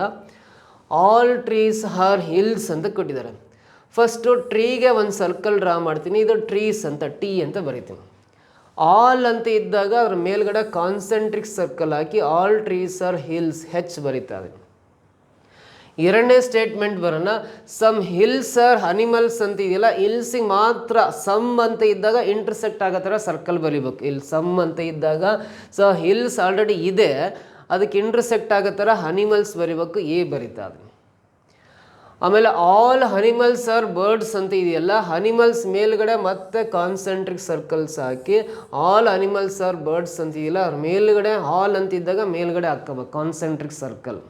ಆಲ್ ಅನಿಮಲ್ಸ್ ಆರ್ ಬರ್ಡ್ಸ್ ಅಂತ ಬರೀತೀನಿ. ಕೊಟ್ಟಿರೋ ಸ್ಟೇಟ್ಮೆಂಟ್ಸ್ಗೆ ಇದು ವೆನ್ ಡಯಾಗ್ರಾಮ್ ಆಯಿತು. ಇದೇ ಸ್ಟೇಟ್ಮೆಂಟ್ಸ್ಗೆ ಸೆಕೆಂಡ್ ಪಾಸಿಬಲ್ ವೆನ್ ಡಯಾಗ್ರಾಮ್ ಬರಿಬೋದು, ಅನದರ್ ಪಾಸಿಬಲ್ ವೆನ್ ಡಯಾಗ್ರಾಮ್ ಬರಿಬೋದು. ಸೊ ಯಾವ ರೀತಿ ಅಂತ ನೋಡ್ರಿ. ಮೊದಲನೇ statement all trees are hills ಅಂತ ಇದೆಯಲ್ಲ, ಇದು ಟ್ರೀಸ್, ಇದು ಹಿಲ್ಸ್ ಅಂತ ಬರಿತೀನಿ. ಸಮ್ ಹಿಲ್ಸ್ ಆರ್ ಅನಿಮಲ್ಸ್ ಅಂತ ಇದೆಯಲ್ಲ, ಹಿಲ್ಸ್ ಇರೋದು ಫುಲ್ ಸರ್ಕಲ್ ಒಳಗಡೆ ಇರೋದೆಲ್ಲ ಹಿಲ್ಸ್ ಅಂತ. ಮೊದಲನೇ ಡಯಾಗ್ರಾಮಲ್ಲಿ ಈ ಅನಿಮಲ್ಸ್ನ ಹಿಲ್ಸಿಗೆ ಮಾತ್ರ ಇಂಟರ್ಸೆಕ್ಟ್ ಆಗೋ ಥರ ಬರ್ತೀನಿ. ಸೆಕೆಂಡ್ ಪಾಸಿಬಲ್ ಡಯಾಗ್ರಾಮಲ್ಲಿ ಅರ್ಧದಿಂದ ಸೇರಿ ಅನಿಮಲ್ಸ್ ಪೂರ್ತಿ ಹಿಲ್ಸ್ ಅಂದಮೇಲೆ ಅನಿಮಲ್ಸ್ನ ಎಲ್ಲಿಂದ ಬೇಕಾದ್ರೂ ಇಂಟರ್ಸೆಕ್ಟ್ ಆಗೋ ಥರ ಬರಿಬೋದು, ಅಥವಾ ಬರೀ ಅದಕ್ಕಷ್ಟಕ್ಕೆ ಇಂಟರ್ಸೆಕ್ಟ್ ಆಗೋ ಥರ ಬರಿಬೋದು. ಅದಕ್ಕೋಸ್ಕರ ಸೆಕೆಂಡ್ ಪಾಸಿಬಲ್ ಡಯಾಗ್ರಾಮ್ ಹಾಕ್ಕೊಂಡ್ರೆ ಮಾತ್ರ ನಮ್ಮ ಉತ್ತರ ಅಕ್ಯುರೇಸಿ 100% ಕರೆಕ್ಟ್ ಆಗುತ್ತೆ. ಮೂರನೇ ಸ್ಟೇಟ್ಮೆಂಟ್ ಬರೆಯೋಣ. ಆಲ್ ಅನಿಮಲ್ಸ್ ಆರ್ ಬರ್ಡ್ಸ್ ಅಂತ ಇದೆಯಲ್ಲ, ಮತ್ತು ಅನಿಮಲ್ಸ್ ಮೇಲ್ಗಡೆ ನಾವು all animals are birds B ಅಂತ ಅಕ್ಷರ ಬರಿತಾ ಇದೀನಿ. ಇವೆರಡೂ ಡಯಾಗ್ರಾಮ್ ಪ್ರಕಾರ ಕೊಟ್ಟಿರೋ ಕನ್ಕ್ಲೂಷನ್ಸು ರೈಟ್ ಆರ್ ರಾಂಗ್ ಅಂತ ಚೆಕ್ ಮಾಡ್ತಾ ಹೋದರೆ ಮಾತ್ರ ನಮ್ಮ ಆನ್ಸರು ಕರೆಕ್ಟ್ ಆಗಿರೋಕ್ಕೆ ಚಾನ್ಸಸ್ ಇರುತ್ತೆ. ನೋಡ್ರಿ, ಮೊದಲನೇ ತೀರ್ಮಾನ ಸಮ್ ಬರ್ಡ್ಸ್ ಆರ್ ಹಿಲ್ಸ್ ಅಂತ ಇದೆ. ಸಮ್ ಬರ್ಡ್ಸ್ ಆರ್ ಹಿಲ್ಸ್ ಅಂತ ನೋಡ್ರಿ, ಎರಡೂ ಡಯಾಗ್ರಾಮಲ್ಲಿ ಚೆಕ್ ಮಾಡೋಣ. ಬರ್ಡ್ಸ್ ಸರ್ಕಲ್ ಇಲ್ಲಿದೆ, ಹಿಲ್ಸ್ ಸರ್ಕಲ್ ಇಲ್ಲಿದೆ. ಇವೆರಡು ಇಂಟರ್ಸೆಕ್ಟ್ ಆಗಿದ್ದಾವೆ ಅಂದರೆ ಸಮ್ ಅಂತ ಪದ ಬಂದರೆ ಸರಿ. ಎರಡೂ ಸರ್ಕಲ್ಲು ಪರಸ್ಪರ ಛೇದಿಸಿದರೆ ಇಂಟರ್ಸೆಕ್ಟ್ ಆದಾಗ ಈ ಕನ್ಕ್ಲೂಷನಲ್ಲಿ ಸಮ್, ಕನ್ನಡದಲ್ಲಿ ಕೆಲವು ಅಂತ ಪದ ಇದ್ದರೆ ಆ ಕನ್ಕ್ಲೂಷನ್ ಸರಿ ಆಗುತ್ತೆ. ಇದೇ ಕನ್ಕ್ಲೂಷನ್ನ ಎರಡನೇ ಡಯಾಗ್ರಾಮಲ್ಲಿ ಚೆಕ್ ಮಾಡಿರಿ. ಸೊ ಆಮೇಲೆ ಬರ್ಡ್ ಸರ್ಕಲ್ಲು ಅನಿಮಲ್ ಸರ್ಕಲಲ್ಲಿ ಇಂಟರ್ಸೆಕ್ಟ್ ಆಗಿದ್ದಾವೆ ಅಂದರೆ ಸಮ್ ಅಂತ ಪದ ಬಂದಾಗ ಸರಿ ಇದೆ ಅಂತ 100% ಮೊದಲನೇ ತೀರ್ಮಾನ ಸರಿ ಇದೆ ಅಂತ ಹೇಳ್ತೀವಿ. ಎರಡನೇ ತೀರ್ಮಾನಕ್ಕೆ ಬರೋಣ. ಸಮ್ ಬರ್ಡ್ಸ್ ಆರ್ ಟ್ರೀಸ್ ಅಂತ ಇದೆ. ಸೊ ಬರ್ಡ್ಸ್ ಸರ್ಕಲ್ ಇಲ್ಲಿದೆ, ಟ್ರೀ ಸರ್ಕಲ್ ಇಲ್ಲಿದೆ. ಇವೆರಡು ಸಪ್ರೇಟ್ ಇದ್ದಾವೆ, ಒಂದಕ್ಕೊಂದು ಸಂಬಂಧ ಇಲ್ಲ.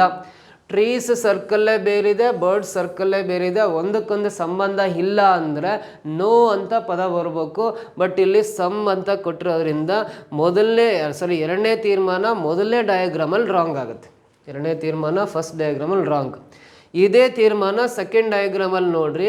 ಆಮೇಲೆ ನೋಡ್ರಿ ಸೆಕೆಂಡ್ ಡಯಾಗ್ರಾಮಲ್ಲಿ ಟ್ರೀಸು ಮತ್ತು ಬರ್ಡ್ಸ್ ಸರ್ಕಲ್ಲು, ಆಮೇಲೆ ಇಲ್ಲಿ ಟ್ರೀ ಸರ್ಕಲ್ ಇವೆರಡು ಇಂಟರ್ಸೆಕ್ಟ್ ಆಗಿದ್ದಾವೆ, ಛೇದಿಸಿದಾವೆ ಅಂದರೆ ಸಮ್ ಪದ ಬಂದಿರೋದ್ರಿಂದ ಸೊ ಎರಡನೇ ಡಯಾಗ್ರಾಮಲ್ಲಿ ಇದು ಸರಿಯಾಗುತ್ತೆ. ಸೊ ಇವಾಗ ಮೂರನೇ ಕನ್ಕ್ಲೂಷನ್ ಬರೋಣ. ಸಮ್ ಅನಿಮಲ್ಸ್ ಆರ್ ಟ್ರೀಸ್ ಅಂತ ಇದೆ. ಅನಿಮಲ್ಸು ಟ್ರೀಸು ಫಸ್ಟ್ ಡಯಾಗ್ರಾಮಲ್ಲಿ ನೋಡ್ರಿ, ಇಲ್ಲಿ ಅನಿಮಲ್ಸ್ ಇದೆ, ಇಲ್ಲಿ ಟ್ರೀಸ್ ಇದೆ, ಇವೆರಡು ಸಪ್ರೇಟ್ ಇದ್ದಾವೆ, ಒಂದಕ್ಕೊಂದು ಟಚ್ ಆಗಿಲ್ಲ ಅಂದಮೇಲೆ ಸಪ್ರೇಟ್ ಇದ್ದಾಗ ನೋ ಬರಬೇಕು. ಇಲ್ಲಿ ಸಮ್ ಬಂದಿರೋದ್ರಿಂದ ಇದು ರಾಂಗ್ ಆಗುತ್ತೆ. ಇದೇ ಅನಿಮಲ್ಸು ಮತ್ತು ಟ್ರೀಸನ್ನು ನಾವು ಸೆಕೆಂಡ್ ಡಯಾಗ್ರಾಮಲ್ಲಿ ನೋಡೋಣ. ಅನಿಮಲ್ ಸರ್ಕಲ್ ಇಲ್ಲಿದೆ, ಆಮೇಲೆ ಟ್ರೀ ಸರ್ಕಲ್ ಇಲ್ಲಿದೆ, ಇವೆರಡು ಇಂಟರ್ಸೆಕ್ಟ್ ಆಗಿದ್ದಾವೆ, ಛೇದಿಸಿದ್ದಾವೆ ಅಂದರೆ ಸಮ್ ಪದ ಬಂದರೆ ಸರಿ ಇರುತ್ತೆ. ಸಮ್ ಪದ ಇದೆ ಅಂದರೆ ಇದು ರೈಟ್ ಅಂತ ಹೇಳ್ತೀವಿ. ಆಮೇಲೆ ಫೋರ್ತ್ ಒನ್ ಬರೋಣ. ನೋ ಅನಿಮಲ್ ಈಸ್ ಟ್ರೀ ಅಂತ ಇದೆ. ಅನಿಮಲ್ ಸರ್ಕಲ್ ಇಲ್ಲಿದೆ, ಟ್ರೀ ಸರ್ಕಲ್ ಇಲ್ಲಿದೆ, ಇವೆರಡು ಸಪ್ರೇಟ್ ಇದ್ದಾಗ ನೋ ಬರಬೇಕು. ಇಲ್ಲಿ ನೋ ಬಂದಿರೋದ್ರಿಂದ ಫಸ್ಟ್ ಡಯಾಗ್ರಾಮಲ್ಲಿ ಟ್ರೂ ಆಗುತ್ತೆ. ಬಟ್ ಇಲ್ಲಿ ಅನಿಮಲ್ ಸರ್ಕಲ್ಲು ಈ ಟ್ರೀ ಸರ್ಕಲ್ ಇಲ್ಲಿ ಇಂಟರ್ಸೆಕ್ಟ್ ಆಗಿದ್ದಾವೆ ಅಂದಮೇಲೆ ಸಮ್ ಬರುತ್ತೆ. ಇಲ್ಲಿ ನೋ ಕೊಟ್ಟಿರೋದ್ರಿಂದ ಸೆಕೆಂಡ್ ಡಯಾಗ್ರಾಮಲ್ಲಿ ರಾಂಗ್ ಆಗುತ್ತೆ. ನೋಡ್ರಿ, ಒಂದರಲ್ಲಿ ರಾಂಗ್ ಆದರೂ ಸಾಕು, ಟೋಟಲಿ ರಾಂಗ್ ಅಂತ ಕರಿತೀವಿ. ಎರಡರಲ್ಲೂ ಸರಿ ಆದರೆ ಮಾತ್ರ ಸರಿ, ಎರಡೂ ಡಯಾಗ್ರಾಮಲ್ಲಿ ಸರಿ ಇದ್ದರೆ ಮಾತ್ರ ಸರಿ ಅಂತ ಹೇಳ್ಬೇಕು. ಒಂದರಲ್ಲಿ ತಪ್ಪಾತಾರೆ ಟೋಟಲಿ ರಾಂಗ್ ಅಂತ ಹೇಳ್ತೀವಿ. ಸೊ ನಮಗಿಲ್ಲಿ ಒಂದೇದು ಮಾತ್ರ 100% ಕರೆಕ್ಟ್ ಇದೆ. ಆದರೆ ಅದು ಒಂದೇದು ಕರೆಕ್ಟ್ ಇದೆ ಅಂದ ತಕ್ಷಣ ಓನ್ಲಿ ಫಸ್ಟ್ ಫಾಲೋ ಅಂತ ಆನ್ಸರ್ ಆಗಿದ್ರೆ ರಾಂಗ್ ಆಗುತ್ತೆ. ಯಾಕಂದರೆ ಈ ಥರ್ಡ್ ಒನ್ನು ಮತ್ತು ಫೋರ್ತ್ ಒನ್ ನೋಡ್ರಿ. ಸೊ ಇಲ್ಲಿ ಅನಿಮಲ್ ಅಂತ ಇದೆ, ಇಲ್ಲೂ ಅನಿಮಲ್ ಪದ ಇದೆ, ಇಲ್ಲಿ ಟ್ರೀಸ್ ಅಂತ ಇದೆ, ಇಲ್ಲೂ ಟ್ರೀಸ್ ಅಂತ ಇದೆ. ಥರ್ಡು ಮತ್ತು ಫೋರ್ತಲ್ಲಿ ಸೇಮ್ ವರ್ಡ್ಸ್ ಇದಾವೆ, ಸೇಮ್ ಪ್ಯಾರಾಮೀಟರ್ಸ್ ಅಂತ ಕರಿತೀವಿ. ಸೇಮ್ ವರ್ಡ್ಸ್ ಇದ್ದು ಈ ರಾಂಗು ರೈಟು, ಇಲ್ಲಿ ರೈಟು ರಾಂಗ್ ಅಂತ ಉಲ್ಟಾ ಬಂದಿದೆ. ಇಲ್ಲಿ ರಾಂಗು ರೈಟ್ ಇರೋ ಅಂದರೆ ಫಸ್ಟಲ್ಲಿ ರಾಂಗು, ಸೆಕೆಂಡ್ ಒನ್ನಲ್ಲಿ ರೈಟ್. ಇದು ಫಸ್ಟ್ ಒನ್ನಲ್ಲಿ ರೈಟು, ಸೆಕೆಂಡ್ ಒನ್ನಲ್ಲಿ ರಾಂಗು. ಈ ರಾಂಗು ರೈಟು ರಾಂಗು ಅಂತ ಬಂದಿದ್ವು ಅಂದರೆ ನಾವು ಐದರ್ ಥರ್ಡ್ ಆರ್ ಫೋರ್ತ್ ಅಂತ ಇದು ನೋಡ್ರಿ, ಐದರ್ ಆರ್ ಥರ್ಡ್ ಆರ್ ಫೋರ್ತ್ ಅಂತ ಸರಿ, ಇವೆರಡರಲ್ಲಿ ಯಾವ್ದಾರ ಒಂದು ಸರಿ ಆಗುತ್ತೆ. ಆ್ಯಂಡ್ ಫಸ್ಟ್ ಫಾಲೋ ಒಂದೇದಂತ 100% ಕರೆಕ್ಟ್ ಇದೆ. ಸೊ ಅದಕ್ಕೋಸ್ಕರ ಇದಕ್ಕೆ ಆನ್ಸರು ಫೋರ್ತ್ ಆಪ್ಷನ್ ಬರೀಬೇಕು. ಎರಡನೇದಂತೂ ತಪ್ಪದು. ಇದು ಸೇಮ್ ವರ್ಡ್ಸ್ ಇರ್ಬೇಕು ಎರಡರಲ್ಲಿ, ಅನಿಮಲ್ಲು ಟ್ರೀಸ್ ಅಂತ ಸೇಮ್ ವರ್ಡ್ಸ್ ಇದ್ದು ರಾಂಗು ರೈಟ್ ಬಂದಿದ್ದು ಉಲ್ಟಾ ಬಂದಿರ್ಬೇಕು, ರೈಟು ರಾಂಗ್ ಅಂತ ಈ ಶೇಪಲ್ಲಿ ಬಂದಿದ್ರೆ ಐದರ್ ಥರ್ಡ್ ಆರ್ ಫೋರ್ತ್ ಯಾವುದ್ರಲ್ಲೂ ಒಂದು ಸರಿ ಇದೆ ಅಂತ 100% ಫಸ್ಟ್ ಒನ್ ಅಂತೂ ಸರಿ ಇದೆ. ಆ್ಯಂಡ್ ಫಸ್ಟ್ ಫಾಲೋ ಅಂತ ಇದೆಯಲ್ಲ, ಹಾಗಾಗಿ ಫೋರ್ತ್ ಆಪ್ಷನ್ ಇದಕ್ಕೆ ಎಕ್ಸಾಕ್ಟ್ ಆನ್ಸರ್ ಆಗುತ್ತೆ. Option fourth one is the right answer ಅಂತ ಹೇಳ್ತೀವಿ. ಸೊ ನೆಕ್ಸ್ಟ್ ಪ್ರಶ್ನೆ ಬರೋಣ. ಇಲ್ಲಿ ಒಂದು ವೆನ್ ಡಯಾಗ್ರಾಮ್ಗೆ ಸಂಬಂಧಪಟ್ಟಂತೆ ಪ್ರಶ್ನೆ ಇದೆ. ಇಲ್ಲಿ ತ್ರಿಕೋನ, ಚೌಕ, ವೃತ್ತವು ಕ್ರಮವಾಗಿ ನಗರ, ಶ್ರಮಶೀಲ ಮತ್ತು ವಿದ್ಯಾವಂತ ಜನರನ್ನು ಪ್ರತಿನಿಧಿಸುತ್ತದೆ ಅಂತಿದೆ. ಈ ತ್ರಿಕೋನವು ನಗರದಲ್ಲಿ ಇರ್ತಕ್ಕಂಥ ಜನರ ಸಂಖ್ಯೆಯನ್ನು ಸೂಚಿಸುತ್ತೆ. ಆಮೇಲೆ ಚೌಕವು ಶ್ರಮಶೀಲ ಅಂತಿದೆ. ಚೌಕ ಅಂತಕ್ಕಂಥದ್ದು ಶ್ರಮಶೀಲ ವ್ಯಕ್ತಿಗಳನ್ನು ಅಂದರೆ ಕಷ್ಟಪಟ್ಟು ಕೆಲಸ ಮಾಡೋಣ ರೆಪ್ರೆಸೆಂಟ್ ಮಾಡುತ್ತೆ. ಸೊ ಆಮೇಲೆ ಇನ್ನೊಂದು ವೃತ್ತವು ವಿದ್ಯಾವಂತ ಜನರನ್ನು ಪ್ರತಿನಿಧಿಸುತ್ತೆ ಅಂತ ಕೊಟ್ಟಿದ್ದಾನೆ. ಸೊ ಪ್ರಶ್ನೆಯಲ್ಲಿ ಏನು ಹೇಳಿದೆ ಅಂದರೆ 1 ರಿಂದ 7 ಎಂದು ಗುರುತಿಸಲಾದ ಕ್ಷೇತ್ರಗಳಲ್ಲಿ ಯಾವುದು ಕಷ್ಟಪಟ್ಟು ಕೆಲಸ ಮಾಡದ ಅಂತ ಕೇಳಿದ್ದಾನೆ.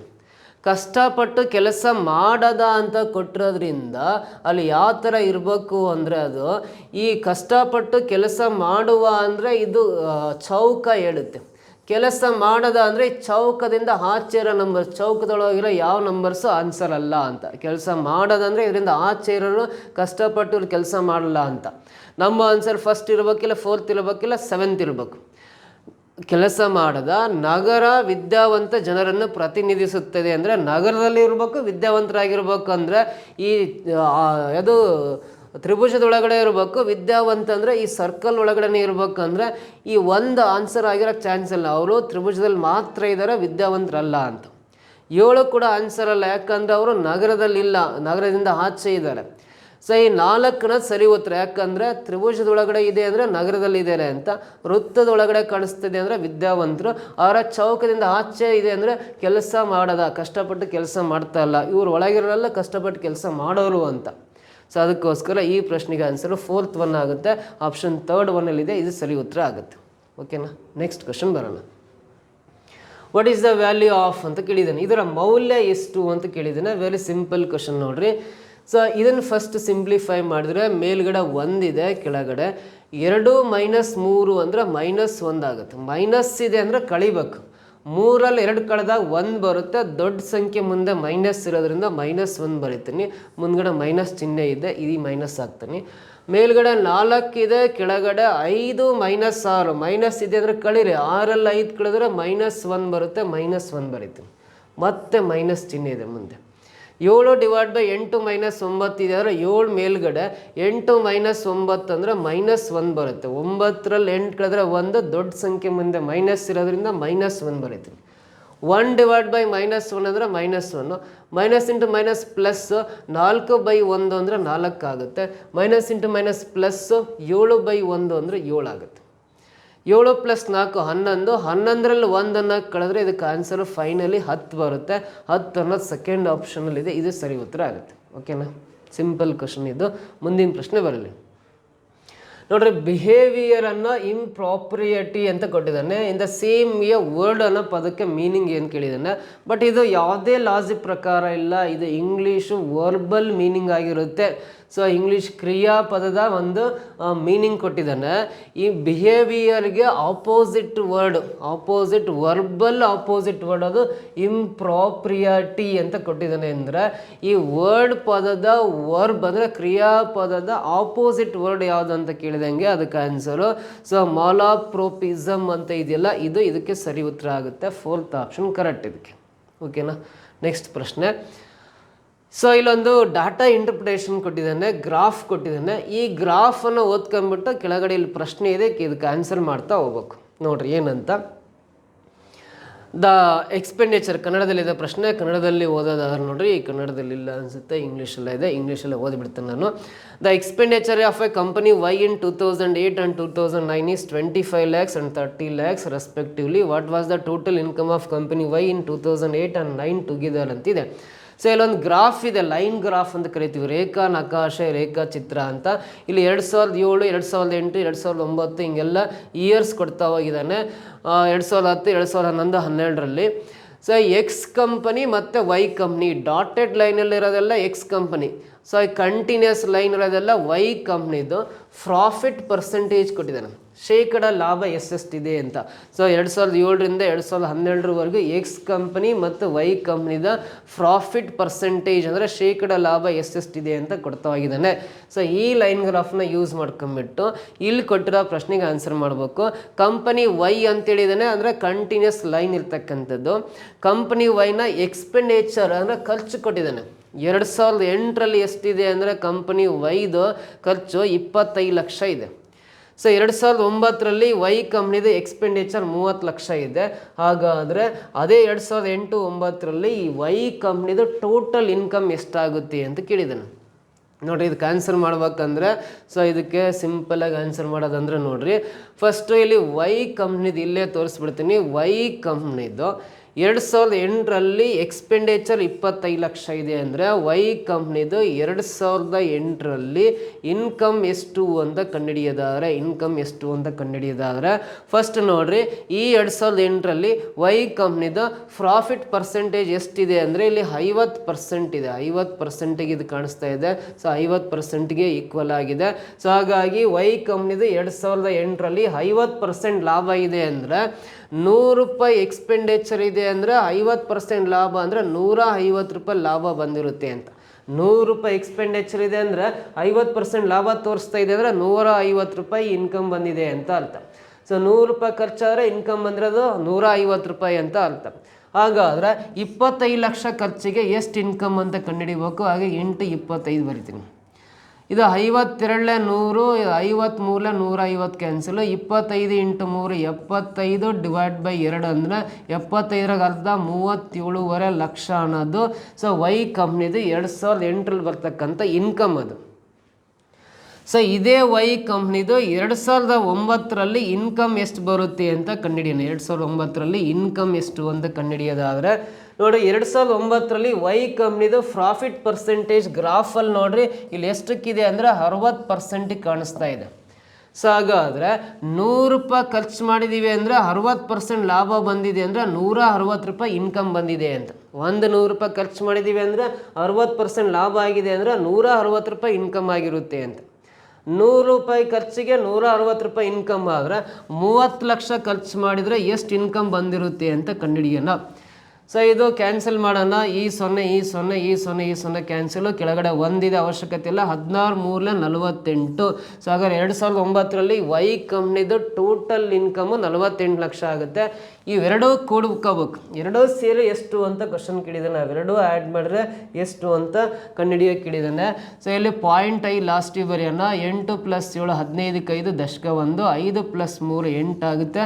85.5 ಲಕ್ಷ ಅನ್ನೋದು ವೈ ಕಂಪ್ನಿದ ಇನ್ಕಮ್ಮು 2008 ಮತ್ತು 2009ರಲ್ಲಿ ಎರಡೂ ಸೇರಿರುತ್ತೆ.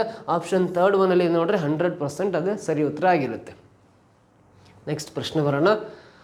ಸೊ ಈ ಕ್ವಶನ್ ಸಾಲ್ವ್ ಮಾಡಿದ್ದೀವಿ. ಮುಂದಿನ ಪ್ರಶ್ನೆಯಲ್ಲಿ ನೋಡ್ರಿ, ಒಂದಿಷ್ಟು ಇನ್ಫಾರ್ಮೇಷನ್ ಕೊಟ್ಟಿದ್ದಾನೆ ಇಲ್ಲಿ. ಇದಕ್ಕೆ ಸಂಬಂಧಪಟ್ಟಂತೆ ಪ್ರಶ್ನೆ ನೋಡ್ರಿ, ಕನ್ನಡದಲ್ಲಿ ಓದೋಣ. ಇಲ್ಲಿ ಒಂದು ಪ್ರಶ್ನೆಯ ಮುಂದೆ 3 ಹೇಳಿಕೆಗಳಲ್ಲಿ ಮಾಹಿತಿಯನ್ನು ನೀಡಲಾಗಿದೆ. ಕೆಳಗೆ ನೀಡಲಾದ ಮಾಹಿತಿಯೊಂದಿಗೆ ಪ್ರಶ್ನೆಯನ್ನು ಅಧ್ಯಯನ ಮಾಡಿ ಮತ್ತು ಪ್ರಶ್ನೆಗೆ ಉತ್ತರಿಸಲು ಯಾವ ಹೇಳಿಕೆ ಅಗತ್ಯ ಮತ್ತು ಸಾಕಾಗುತ್ತದೆ ಎಂಬುದನ್ನು ನಿರ್ಧರಿಸಿರಿ. ಒದಗಿಸಿದ ಆಯ್ಕೆಗಳಿಂದ ನಿಮ್ಮ ಉತ್ತರವನ್ನು ಆರಿಸಿ ಅಂತಿದೆ. 2 ಅಂಕಿಯ ಸಂಖ್ಯೆ ಯಾವುದು? ಪ್ರಶ್ನೆ ಕೊಟ್ಟಿರೋದು 2 ಅಂಕಿಯ ಸಂಖ್ಯೆ ಯಾವುದು ಕಂಡುಹಿಡಿಯಿರಿ ಅಂತ. ಸೊ ಈ 2 ಅಂಕಿಯ ಸಂಖ್ಯೆ ಯಾವುದು ಅಂತ ಕಂಡುಹಿಡಿಯಲಿಕ್ಕೆ ಇಲ್ಲಿ 3 ಹೇಳಿಕೆಗಳಲ್ಲಿ 3 ಸ್ಟೇಟ್ಮೆಂಟ್ಸ್ ಕೊಟ್ಟಿದ್ದಾನೆ. ಸೊ ಈ 3 ಸ್ಟೇಟ್ಮೆಂಟ್ ಯೂಸ್ ಮಾಡ್ಕೊಂಡು ಆ ಪ್ರಶ್ನೆಗೆ ಯಾವ ಸ್ಟೇಟ್ಮೆಂಟ್ ಯೂಸ್ ಮಾಡ್ಕೊಂಡ್ರೆ ಆ 2 ಅಂಕಿಯ ಸಂಖ್ಯೆಯನ್ನು ಕಂಡುಹಿಡಿಬೋದು ಅಂತ. ಈ 3 ಹೇಳಿಕೆಗಳಲ್ಲಿ ಯಾವ ಹೇಳಿಕೆಯ ಸಹಾಯದಿಂದ ಆ 2 ಅಂಕಿಯ ಸಂಖ್ಯೆ ಕಂಡುಹಿಡಿಬೋದು ಅಂತ ಪ್ರಶ್ನೆ ಕೇಳಿದ್ದಾನೆ. ಮೊದಲನೇ ಹೇಳಿಕೆ ನೋಡೋಣ. ಸಂಖ್ಯೆಯ ಅಂಕೆಗಳನ್ನು ಪರಸ್ಪರ ಬದಲಾಯಿಸುವ ಮೂಲಕ ಪಡೆದ ಸಂಖ್ಯೆಯು ಮೂಲ ಸಂಖ್ಯೆಗಿಂತ 18ರಿಂದ ಹೆಚ್ಚಾಗಿರುತ್ತೆ ಅಂತ. ನೋಡ್ರಿ, ಒಂದು ಸಂಖ್ಯೆ ಇರುತ್ತೆ, 2 ಅಂಕಿ ಸಂಖ್ಯೆ, ಅದನ್ನು ಇಂಟರ್ಚೇಂಜ್ ಮಾಡಬೇಕು. ಅಂಕೆಗಳನ್ನು ಅದಲು ಬದಲು ಮಾಡಿದಾಗ ಸೊ ಅದು ಮೂಲ ಸಂಖ್ಯೆಗಿಂತ 18 ಜಾಸ್ತಿ ಇರುತ್ತೆ. ಇಂಟರ್ಚೇಂಜ್ ಮಾಡಿದಾದ್ಮೇಲೆ ಬರೋ ಸಂಖ್ಯೆ ಒರಿಜಿನಲ್ ನಂಬರ್ಗಿಂತ 18 ಜಾಸ್ತಿ ಇರುತ್ತೆ ಅಂತ. ಹಾಗಾದ್ರೆ 2 ಅಂಕಿಯ ಸಂಖ್ಯೆ ಯಾವುದು ಅಂತ ಈ ಸ್ಟೇಟ್ಮೆಂಟ್ ಯೂಸ್ ಮಾಡ್ಕೊಂಡು 100% ಕಂಡುಹಿಡಿಯೋಕ್ಕೆ ಬರಲ್ಲ. ಸಂಖ್ಯೆಯ 2 ಅಂಕಿಗಳ ಮೊತ್ತ 14 ಆಗಿದೆ ಅಂತಿದೆ. ಸಂಖ್ಯೆ 2 ಅಂಕಿಗಳ ಮೊತ್ತ 14 ಆಗಿದೆ ಅಂದರೆ 2 ಅಂಕೆ ಕೂಡಿದ್ರೆ 14 ಬರ್ಬೇಕು. ಯಾವುದ್ರಲ್ಲಿ 14 ಬರುತ್ತೆ ಅಂದರೆ 10ರಲ್ಲಿ ಬರೋಲ್ಲ, 11ರಲ್ಲಿ ಬರೋಲ್ಲ, 12ರಲ್ಲಿ ಬರೋಲ್ಲ. ಹಿಂಗೆ ನೋಡ್ಕೊತ ಹೋದರೆ 2 ಅಂಕೆಗಳ ಮೊತ್ತ 14 ಬರ್ಬೇಕು ಅಂದರೆ 59ರಲ್ಲಿ ಬರುತ್ತೆ. 5 + 9 14. 4ರಿಂದ 40 ಸಮಥಿಂಗಲ್ಲಿ ಯಾವ ಬರೋದೇ ಇಲ್ಲ. ಅದು ಬಿಟ್ಟರೆ 68ರಲ್ಲಿ 14 ಬರುತ್ತೆ. 6 8 14. ಸೊ 68 ಆಮೇಲೆ ನೆಕ್ಸ್ಟ್ 70 ಎಷ್ಟರಲ್ಲಿ ಬರುತ್ತೆ ಅಂದರೆ 7ರಲ್ಲಿ 14 ಬರುತ್ತೆ. ಸೊ ಇದಾದಮೇಲೆ 86ರಲ್ಲಿ 14 ಬರುತ್ತೆ. ಇದಾದಮೇಲೆ 95ರಲ್ಲಿ 14 ಬರುತ್ತೆ. ಆ 2 ಅಂಕೆ ಸಂಖ್ಯೆಗಳಲ್ಲಿ 5 ಸಿಗ್ತವೆ, ಯಾವುದಂತ ಒಂದೇ ಸಿಗಲ್ಲ. ಹಾಗಾಗಿ ಇದು ಒಂದನ್ನೇ ಯೂಸ್ ಮಾಡ್ಕೊಂಡು ಆನ್ಸರ್ ಮಾಡೋಕ್ಕೆ ಬರಲ್ಲ. ಒಂದೇ ಡೆಫಿನೆಟ್ ನಂಬರ್ ಸಿಗ್ತಾ ಇಲ್ಲ.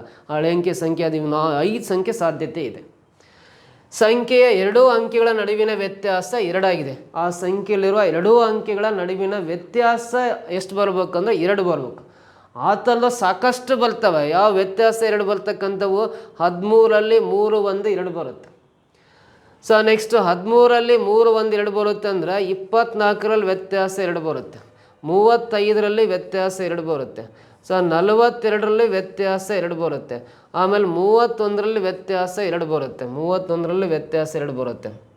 ಸೊ ಇದಾದಮೇಲೆ 46ರಲ್ಲಿ ವ್ಯತ್ಯಾಸ 2 ಬರುತ್ತೆ. 46ರಲ್ಲಿ ವ್ಯತ್ಯಾಸ 2 ಬರುತ್ತೆ. ಸೊ ಇದಾದಮೇಲೆ 53ರಲ್ಲಿ ವ್ಯತ್ಯಾಸ 2 ಬರುತ್ತೆ. ಸೊ ಇದಾದಮೇಲೆ 64ರಲ್ಲಿ ವ್ಯತ್ಯಾಸ 2 ಬರುತ್ತೆ. 64 ಆಮೇಲೆ ನೆಕ್ಸ್ಟು 75ರಲ್ಲಿ ವ್ಯತ್ಯಾಸ 2 ಬರುತ್ತೆ. 75ರಲ್ಲಿ ವ್ಯತ್ಯಾಸ 2 ಇದೆ ಅಂದರೆ 57ರಲ್ಲಿ ವ್ಯತ್ಯಾಸ 2 ಬರುತ್ತೆ. ಸೊ ನೆಕ್ಸ್ಟ್ ಇದಾದಮೇಲೆ ಇನ್ನು ಸಾಕಷ್ಟು ಸಂಖ್ಯೆ ಬರ್ತವೆ. 86ರಲ್ಲಿ ವ್ಯತ್ಯಾಸ 2 ಬರುತ್ತೆ. 97ರಲ್ಲಿ ವ್ಯತ್ಯಾಸ 2 ಬರುತ್ತೆ. ಅದಾದಮೇಲೆ 79ರಲ್ಲಿ ಬರುತ್ತೆ. ಸೊ ಈ ಥರ ಸಾಕಷ್ಟು ಸಂಖ್ಯೆಗಳು ಸಿಗ್ತವೆ, ವ್ಯತ್ಯಾಸ 2 ಬರ್ತಕ್ಕಂಥ 2 ಅಂಕೆ ಸಂಖ್ಯೆಗಳು. ಅದರಲ್ಲಿ ಯಾವುದು ಅಂತ ಡೆಫಿನೆಟ್ಟಾಗಿ ಇದು ಒಂದನ್ನೇ ಯೂಸ್ ಮಾಡ್ಕೊಂಡ್ರೆ ಆನ್ಸರ್ ಮಾಡೋಕ್ಕೆ ಬರಲ್ಲ. ಸೊ ಹಾಗಾದ್ರೆ ಯಾವಾರು 2 ಕಂಬೈನ್ ಮಾಡ್ಕೊಂಡು ಆನ್ಸರ್ ಮಾಡೋಕ್ಕೆ ಬರುತ್ತಾ ಅಂತ ನೋಡೋದಾದರೆ ನೋಡ್ರಿ, ಸಂಖ್ಯೆಯ ಅಂಕೆಗಳನ್ನು ಬದಲಾಯಿಸುವ ಮೂಲಕ ಪಡೆದ ಸಂಖ್ಯೆಯು ಮೂಲ ಸಂಖ್ಯೆಗಿಂತ 18 ಹೆಚ್ಚಾಗಿರುತ್ತೆ ಅಂದರೆ ಈ 1ನೇದು 2ನೇದು ಕಂಬೈನ್ ಮಾಡೋಣ. ಸೊ 2ನೇದ್ರಲ್ಲಿ ಬರೋದು 1 2 3 4 5 ಸಂಖ್ಯೆಗಳಲ್ಲ. ಈ 59ನ್ನ ಇಂಟರ್ಚೇಂಜ್ ಮಾಡಿದ್ರೆ 95 ಬರುತ್ತೆ. ಇದರ ಡಿಫ್ರೆನ್ಸ್ ಎಷ್ಟು ಬರುತ್ತೆ ಅಂದರೆ 36 ಬರುತ್ತೆ. ಈ ಸಂಖ್ಯೆ ಅಲ್ಲ. 68ನ್ನ ಇದನ್ನು ಮಾಡಿದ್ರೆ 86 ಬರುತ್ತೆ. 16 8 ಕಳೆದ್ರೆ 8, 7 6 ಕಳೆದ್ರೆ 1, 18 ಕರೆಕ್ಟ್ ಬರ್ತಾ ಇದೆ. ಸೊ ಮೂಲ ಸಂಖ್ಯೆಗಿಂತ 18 ಜಾಸ್ತಿ ಇರಬೇಕು. 86 18 ಜಾಸ್ತಿ ಇದೆ ಅಂದರೆ ಆ ಸಂಖ್ಯೆ 68 ಅಂತಲೇ ಹೇಳ್ಬೋದು. ಇವ್ಯಾವನು ಚೆಕ್ ಮಾಡಿರಿ 18 ಸಿಗಲ್ಲ ಅದರಲ್ಲಿ. ಸೊ ಹಾಗಾಗಿ ಫಸ್ಟು ಸೆಕೆಂಡ್ ಕಂಬೈನ್ ಮಾಡ್ಕೊಂಡ್ರೆ ಆನ್ಸರ್ ಸಿಗುತ್ತೆ. ಅದೇ ರೀತಿ ಫಸ್ಟು ಮತ್ತು ತರ್ಡು ಕಂಬೈನ್ ಮಾಡ್ಕೊಂಡ್ರೆ ಆನ್ಸರ್ ಸಿಗುತ್ತೆ ಅನ್ನೋ ಚೆಕ್ ಮಾಡಿರಿ. ಫಸ್ಟು ಮತ್ತು ತರ್ಡ್ ಕಂಬೈನ್ ಮಾಡ್ಕೊಂಡ್ರೆ ಸಾಕಷ್ಟು ನಂಬರ್ಸ್ ಇದ್ದಾವೆ, ಐಡೆಂಟಿಫೈ ಮಾಡೋಕ್ಕಾಗದೆ ಇದ್ರೆ ಇದರಲ್ಲೂ 68 ಇದೆಯಾ, 68 ಇದರಲ್ಲೂ ಬರುತ್ತೆ, 68 ಇದರಲ್ಲೂ ಬರುತ್ತೆ. ಸೊ ಸೆಕೆಂಡ್ ತರ್ಡ್ ಕಂಬೈನ್ ಮಾಡ್ಕೊಂಡ್ರೆ ಆನ್ಸರ್ ಸಿಗುತ್ತೆ ಅಂತ ನೋಡ್ರಿ. ಎರಡು ಸಂಖ್ಯೆಗಳ ಮೊತ್ತ 14 ಬರಬೇಕು, ವ್ಯತ್ಯಾಸ 2 ಬರಬೇಕು. ಸೊ ಮೊತ್ತ 14 ನೋಡ್ರಿ, ಮೊತ್ತ ಇದರಲ್ಲಿ 14 ಬರೋಲ್ಲ, ಇದರಲ್ಲಿ 14 ಬರೋಲ್ಲ, ಇದರಲ್ಲಿ 14 ಬರೋಲ್ಲ, ಇದರಲ್ಲಿ 14 ಬರೋಲ್ಲ, ಇದರಲ್ಲಿ 14 ಬರೋಲ್ಲ, ಇದರಲ್ಲಿ 14 ಬರೋಲ್ಲ. ಸೊ ಇದರಲ್ಲಿ 14 ಬರೋಲ್ಲ, ಇದರಲ್ಲಿ 14 ಬರೋಲ್ಲ, ಇದರಲ್ಲಿ 14 ಬರೋಲ್ಲ, ಇದರಲ್ಲೂ ಬರೋಲ್ಲ. ಸೊ ಇದರಲ್ಲಿ 14 ಬರುತ್ತೆ 86ರಲ್ಲಿ, ಇದರಲ್ಲಿ ಬರೋಲ್ಲ, ಇದರಲ್ಲಿ ಬರೋಲ್ಲ. ಸೊ ಇದರಲ್ಲೂ 14 ಬರುತ್ತೆ. ಆ ಸಂಖ್ಯೆ 68 ಆದಮೇಲೆ ಉಲ್ಟಾ ಬರ್ಕೊಂಡ್ರೆ 86 ಆಗುತ್ತೆ. ಇದರ ಡಿಫ್ರೆನ್ಸ್ 18 ಬರುತ್ತೆ ಅಂದರೆ ಸೊ ಈ 86 ಅನ್ನೋದು ಮೂಲ ಸಂಖ್ಯೆಗಿಂತ 18 ಹೆಚ್ಚಿದೆ ಅಂದರೆ ಈ ಸೆಕೆಂಡ್ ತರ್ಡ್ ಕಂಬೈನ್ ಮಾಡ್ಕೊಂಡ್ರೆ ಆನ್ಸರ್ ಬರುತ್ತೆ. ನೋಡ್ರಿ, ಮೊದಲನೇದು ಮತ್ತು ಎರಡನೇದು ಕಂಬೈನ್ ಮಾಡ್ಕೊಂಡ್ರೆ ಆನ್ಸರ್ ಬರುತ್ತೆ. ಎರಡನೇದು ಮತ್ತು ಮೂರನೇದು ಕಂಬೈನ್ ಮಾಡ್ಕೊಂಡ್ರೆ ಈ ಪ್ರಶ್ನೆಗೆ ಆನ್ಸರ್ ಕಂಡುಹಿಡಿಬೋದು. ಸೊ ಹಾಗಾದರೆ ಇಲ್ಲಿ ಎರಡರಲ್ಲೂ ಕಾಮನ್ ಆಗಿರೋದು 2. ಈ ಎರಡರ ಜೊತೆ 1 ಮತ್ತು 3 ಕಂಬೈನ್ ಮಾಡ್ಕೋಬೇಕು. ಈ ಎರಡರ ಜೊತೆ 1 ಮತ್ತು 3 ಕಂಬೈನ್ ಮಾಡ್ಕೊಂಡ್ರೆ ಇದಕ್ಕೆ ಆನ್ಸರ್ ಸಿಗುತ್ತೆ. ಆಪ್ಷನ್ ತರ್ಡ್ ಒನ್ ಇದಕ್ಕೆ 100% ಕರೆಕ್ಟ್ ಆನ್ಸರ್. ಗೊತ್ತಾಯ್ತಾ? ಮುಂದಿನ ಕ್ವಶನ್ ಬರೋಣ. ಒಂದು ಹೊಸ ಎಕ್ಸ್ಪ್ರೆಸ್ ರೈಲು 500 ಆಸನಗಳ ಸಾಮರ್ಥ್ಯವನ್ನು ಹೊಂದಿದೆ. ಅದರಲ್ಲಿ 40% ಕಾರ್ಯನಿರ್ವಹಣೆ ವರ್ಗದಲ್ಲಿದೆ ಮತ್ತು ಉಳಿದವು ಚೇರ್ ಕಾರ್ನಲ್ಲಿವೆ. ಪ್ರಯಾಣದ ಸಮಯದಲ್ಲಿ ರೈಲನ್ನು ಅದರ ಸಾಮರ್ಥ್ಯದ 85%ಕ್ಕೆ ಕಾಯ್ದಿರಿಸಲಾಯಿತು. ಕಾರ್ಯನಿರ್ವಾಹಕ ವರ್ಗವು ಅದರ ಸಾಮರ್ಥ್ಯದ 96%ಕ್ಕೆ ಕಾಯ್ದಿರಿಸಿದ್ದರೆ ಆ ಪ್ರಯಾಣದಲ್ಲಿ ಎಷ್ಟು ಚೇರ್ ಕಾರ್ಗಳು, ಸೀಟ್ ಖಾಲಿಯಾಗಿದ್ದವು ಅಂತಿದೆ. ಇದು ಟ್ರೈನಿಗೆ ಸಂಬಂಧಪಟ್ಟದ್ದು, ಬಟ್ ಜನರಲ್ ಕ್ವಶನ್ ಈಸಿ ಇದೆ, ಆನ್ಸರ್ ಮಾಡ್ಬೋದು. ಒಂದು ಹೊಸ ಎಕ್ಸ್ಪ್ರೆಸ್ಸಲ್ಲಿ ಟೋಟಲ್ ಸೀಟ್ಸ್ ಇರೋದು 500 ಸೀಟ್ಸ್. ಅದರಲ್ಲಿ 10% ಕಾರ್ಯನಿರ್ವಹಣೆ ವರ್ಗದಲ್ಲಿವೆ ಅಂದರೆ ಸೊ ನೋಡ್ರಿ 10% ಅಂದರೆ 500ಕ್ಕೆ 10% ಅಂದರೆ ನೋಡ್ರಿ 500ಕ್ಕೆ 10% ಅಂದರೆ 5 × 10 50 ಸೀಟುಗಳು ಕಾರ್ಯನಿರ್ವಹಣೆ ವರ್ಗದಲ್ಲಿವೆ ಅಂತಿದೆ. ಉಳಿದವು ಚೇರ್ ಕಾರ್ನಲ್ಲಿದ್ದಾವೆ. ಚೇರ್ ಕಾರ್ CC ಅಂತ ಬರಿತೀನಿ. ಸೊ ಉಳಿದವು ಅಂದರೆ 500ರಲ್ಲಿ 50 ಮೈನಸ್ ಮಾಡಿದ್ರೆ CC ಎಷ್ಟಿದ್ದಾವೆ ಅಂದರೆ 450 ಇದ್ದಾವೆ ಅಂತ ಚೇರ್ ಕಾರ್ನಲ್ಲಿ. ಪ್ರಯಾಣದ ಸಮಯದಲ್ಲಿ ರೈಲನ್ನು ಅದರ ಸಾಮರ್ಥ್ಯದ 85%ಗೆ ಕಾಯ್ದಿರಿಸಲಾಗಿದೆ ಅಂತ ನೋಡ್ರಿ. ಅದಕ್ಕೆ ರಿಸರ್ವೇಷನ್ ಕೊಟ್ಟಿರೋದು 85%ಗೆ ಅಂದರೆ 500ಕ್ಕೆ 85% ಅಂದರೆ ನೋಡ್ರಿ 5 × 5 25 ದಶಕ 2, 5 × 8 8 + 2 ನೋಡ್ರಿ 5 × 40 + 2 42 ಅಂದರೆ 425 ಸೀಟಿಗೆ ರಿಸರ್ವೇಷನ್ ಕೊಟ್ಟಿದ್ದಾರೆ ಅಂತ. ಟೋಟಲ್ 500ರಲ್ಲಿ 425ಗೆ ರಿಸರ್ವೇಷನ್ ಕೊಟ್ಟಿದ್ದಾರೆ ಅಂದರೆ ಇನ್ನು 75 ಹಾಗೆ ಉಳಿದವೆ ಅಂತ. ಕಾರ್ಯನಿರ್ವಾಹಕ ವರ್ಗವು ಅದರ ಸಾಮರ್ಥ್ಯದ 96% ಕಾಯ್ದಿರಿಸಿದ್ದಾರೆ. ನೋಡ್ರಿ, ಕಾರ್ಯನಿರ್ವಾಹಕ ವರ್ಗದಲ್ಲಿ 50 ಸೀಟ್ ಇದ್ದಾವೆ, ಇದಕ್ಕೆ 96% ಅಂತ ಹೇಳಿದ್ದಾನೆ ಅಂದರೆ ಸೊ 50 × 6 ಅಂದರೆ 300 ಕ್ಯಾರಿ 30 ಬರುತ್ತೆ. 50 × 9 450 + 30 480 ಆಗುತ್ತೆ. ಇಲ್ಲಿ ಪರ್ಸೆಂಟೇಜ್ರಿಂದ 2 ಕ್ಯಾನ್ಸಲ್ ಮಾಡಿರಿ. 50ರಲ್ಲಿ 48 ಸೀಟ್ ಬುಕ್ ಆಗಿದ್ದಾವೆ ಅದರಲ್ಲಿ ಅಂತ. ಇಲ್ಲಿ ಕಾರ್ಯನಿರ್ವಾಹಕ ವರ್ಗದಲ್ಲಿ ಉಳಿದಿರೋವಿನ 2 ಸೀಟುಗಳು ಮಾತ್ರ. ಆ ಪ್ರಯಾಣದಲ್ಲಿ ಎಷ್ಟು ಚೇರ್ ಕಾರ್ ಸೀಟುಗಳು ಖಾಲಿಯಾಗಿದ್ದವು ಅಂತ ಇದಾವೆ. ಟೋಟಲ್ 450 ಚೇರ್ ಕಾರ್ ಸೀಟ್ ಇದಾವೆ. ಅದರಾಗೆ 425ರಲ್ಲಿ 48 ಕಾರ್ಯನಿರ್ವಾಹಕ ವರ್ಗದಲ್ಲಿದ್ದಾವೆ ಅಂದರೆ 425ರಲ್ಲಿ 48 ಈ ಕಾರ್ಯನಿರ್ವಾಹಕ ವರ್ಗದಲ್ಲಿರೋ ಸೀಟುಗಳನ್ನು ಮೈನಸ್ ಮಾಡೋಣ. 15ರಾಗ 8 ಕಳೆದ್ರೆ 7, ಇಲ್ಲಿ 1 ಉಳಿಯುತ್ತೆ. 11ರ 4 ಕಳೆದ್ರೆ 7, ಇನ್ನು 377 ಸೀಟು CCನಲ್ಲಿ ರಿಸರ್ವೇಷನ್ ಮಾಡಿಸಿದ್ದಾರೆ ಅಂತ. CCನಲ್ಲಿರೋವು 450 ಸೀಟು, ಅದರಲ್ಲಿ 377 ಸೀಟಿಗೆ ರಿಸರ್ವೇಷನ್ ಆಗಿದ್ದಾವೆ ಅಂದರೆ ಖಾಲಿ ಇರೋ 10 7 ಕಳೆದ್ರೆ 3, ಇಲ್ಲಿ 4 ಉಳಿಯುತ್ತೆ. 14ರ 7 ಕಳೆದ್ರೆ 7, ಇಲ್ಲಿ 0 ಉಳಿಯುತ್ತೆ. 73 ಸೀಟುಗಳು ಈ CCಯಲ್ಲಿ ಕಾರ್ ಚೇರ್ನಲ್ಲಿ ಖಾಲಿ ಆಗಿರ್ತಕ್ಕಂಥ ಸೀಟುಗಳು 73. ಇದಕ್ಕೆ 100% ಸೆಕೆಂಡ್ ಆಪ್ಷನ್ ಆನ್ಸರ್ ಆಗುತ್ತೆ. ಗೊತ್ತಾಯ್ತಾ? ನೆಕ್ಸ್ಟ್ ಮುಂದಕ್ಕೆ ಪ್ರಶ್ನೆ ಬರೋಣ. ಸೊ ಇಲ್ಲಿ A ಕಾಲಮು ಮತ್ತು B ಕಾಲಮಲ್ಲಿ ಕೆಲವೊಂದು ನಂಬರ್ಸ್ ಕೊಟ್ಟಿದ್ದಾರೆ. A ಕಾಲಮಲ್ಲಿ ಸಿಂಪ್ಲಿಫೈ ಮಾಡಿದರೆ ಅದು B ಕಾಲಮ್ಗಿಂತ ಜಾಸ್ತಿ ಇದೆಯೋ ಕಡಿಮೆ ಇದೆಯೋ ಅಥವಾ ಸಮವಾಗಿದೆಯೋ ಅಂತ ಚೆಕ್ ಮಾಡ್ಬೇಕಷ್ಟೆ. ವೆರಿ ಸಿಂಪಲ್ ಕ್ವಶನ್ ನೋಡ್ರಿ. ಎ ಕಾಲಮಲ್ಲಿ 1/9+1 ಇದೆ ಅಂದರೆ ಕೆಳಗಡೆ ನೋಡ್ರಿ 1/, ಇದು 10 ಆಗುತ್ತೆ. 9+1 ಅಂದರೆ 10. ಆಮೇಲೆ 1/10 ಅಂದರೆ ಅದು 0.1 ಆಗುತ್ತೆ ನೋಡ್ರಿ. 9+1/0.9 ಬರ್ಕೊಂಡು ಇದು 1/10 ಆಗುತ್ತೆ. 9+1 10. 1/10 ಅಂದರೆ ಅದು 10ರಿಂದ 1 ಬಾಗಿಸ್ರೆ 0.1 ಬರುತ್ತೆ.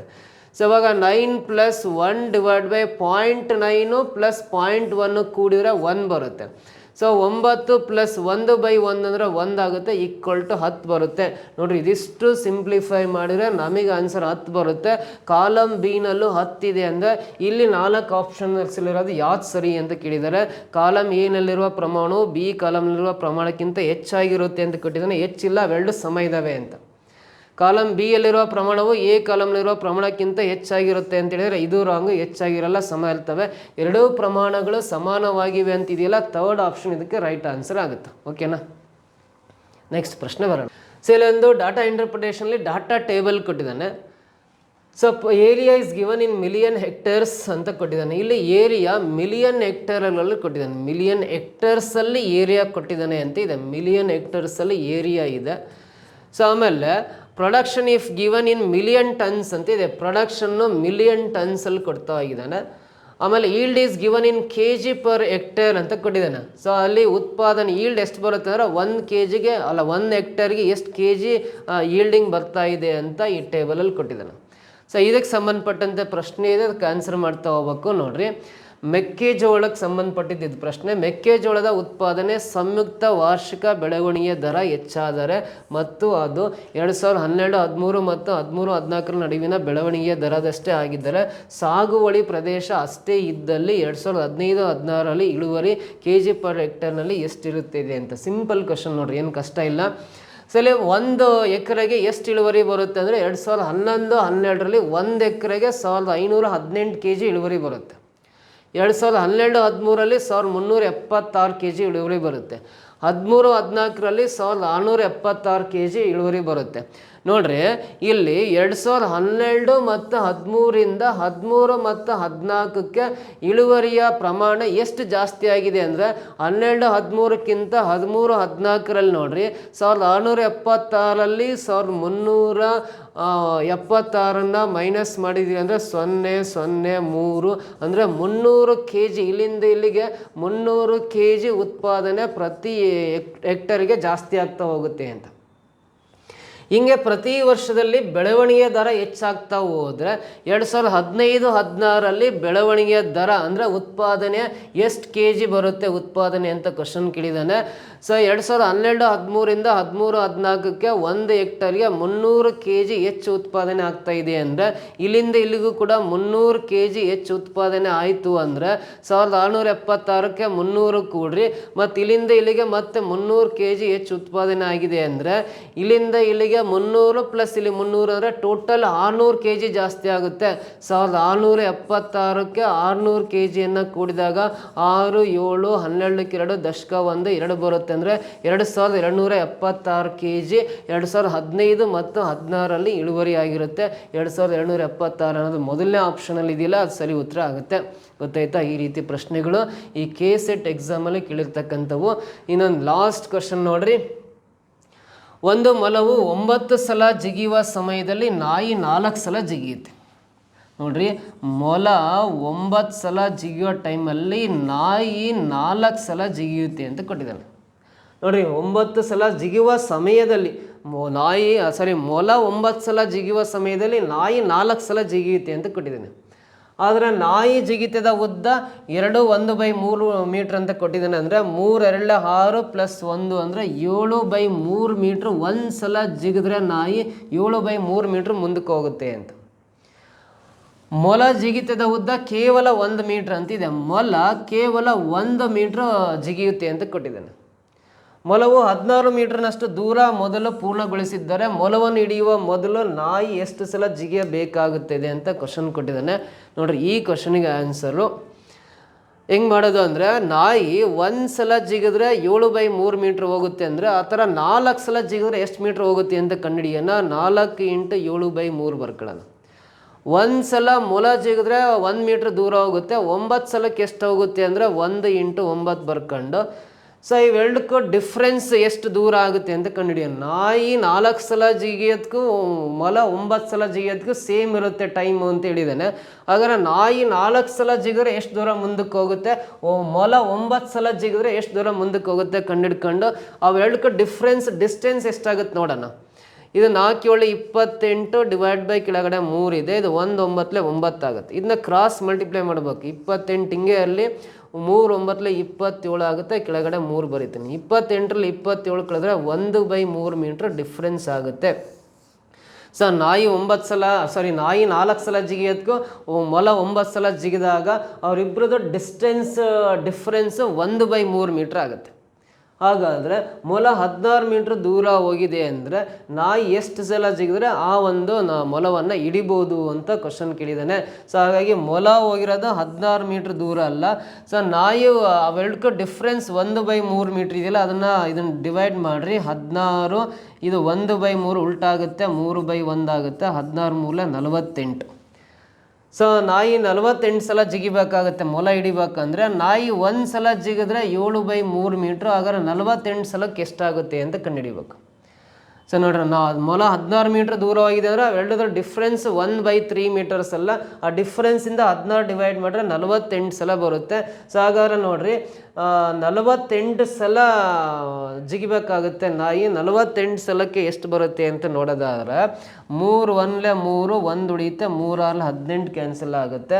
16 × 7 16 7 112 ಆಗುತ್ತೆ. 16 7 112. ನಾಯಿ 112 ಸಲ ಜಿಗಿದ್ರೆ ಮೊಲ ಸಿಗುತ್ತೆ ಅಂತ ಹೇಳಿದ್ದೀನಿ. ಬಟ್ ಆಪ್ಷನಲ್ಲಿ 112 ಇಲ್ಲ. ಸೊ ಇನ್ನೊಂದ್ಸಲ ಚೆಕ್ ಮಾಡಿ ನೋಡ್ರಿ. ಇದು ಗ್ರೇಸ್ ಮಾರ್ಕ್ಸ್ ಸಿಕ್ಕರು ಸಿಗ್ಬೋದು. ನಮ್ಮ ಪ್ರಕಾರ ಆನ್ಸರು 112 ಬರ್ತಾ ಇದೆ. ಬಟ್ ಆಪ್ಷನಲ್ಲಿ 112 ಇಲ್ಲ. ಗ್ರೇಸ್ ಮಾರ್ಕ್ಸ್ ಸಿಗೋ ಚಾನ್ಸಸ್ ಇದೆ. ಒಂದ್ಸಲ ಕೀ ಆನ್ಸರ್ ಬರೋವರೆಗೆ ವೆಯ್ಟ್ ಮಾಡೋಣ.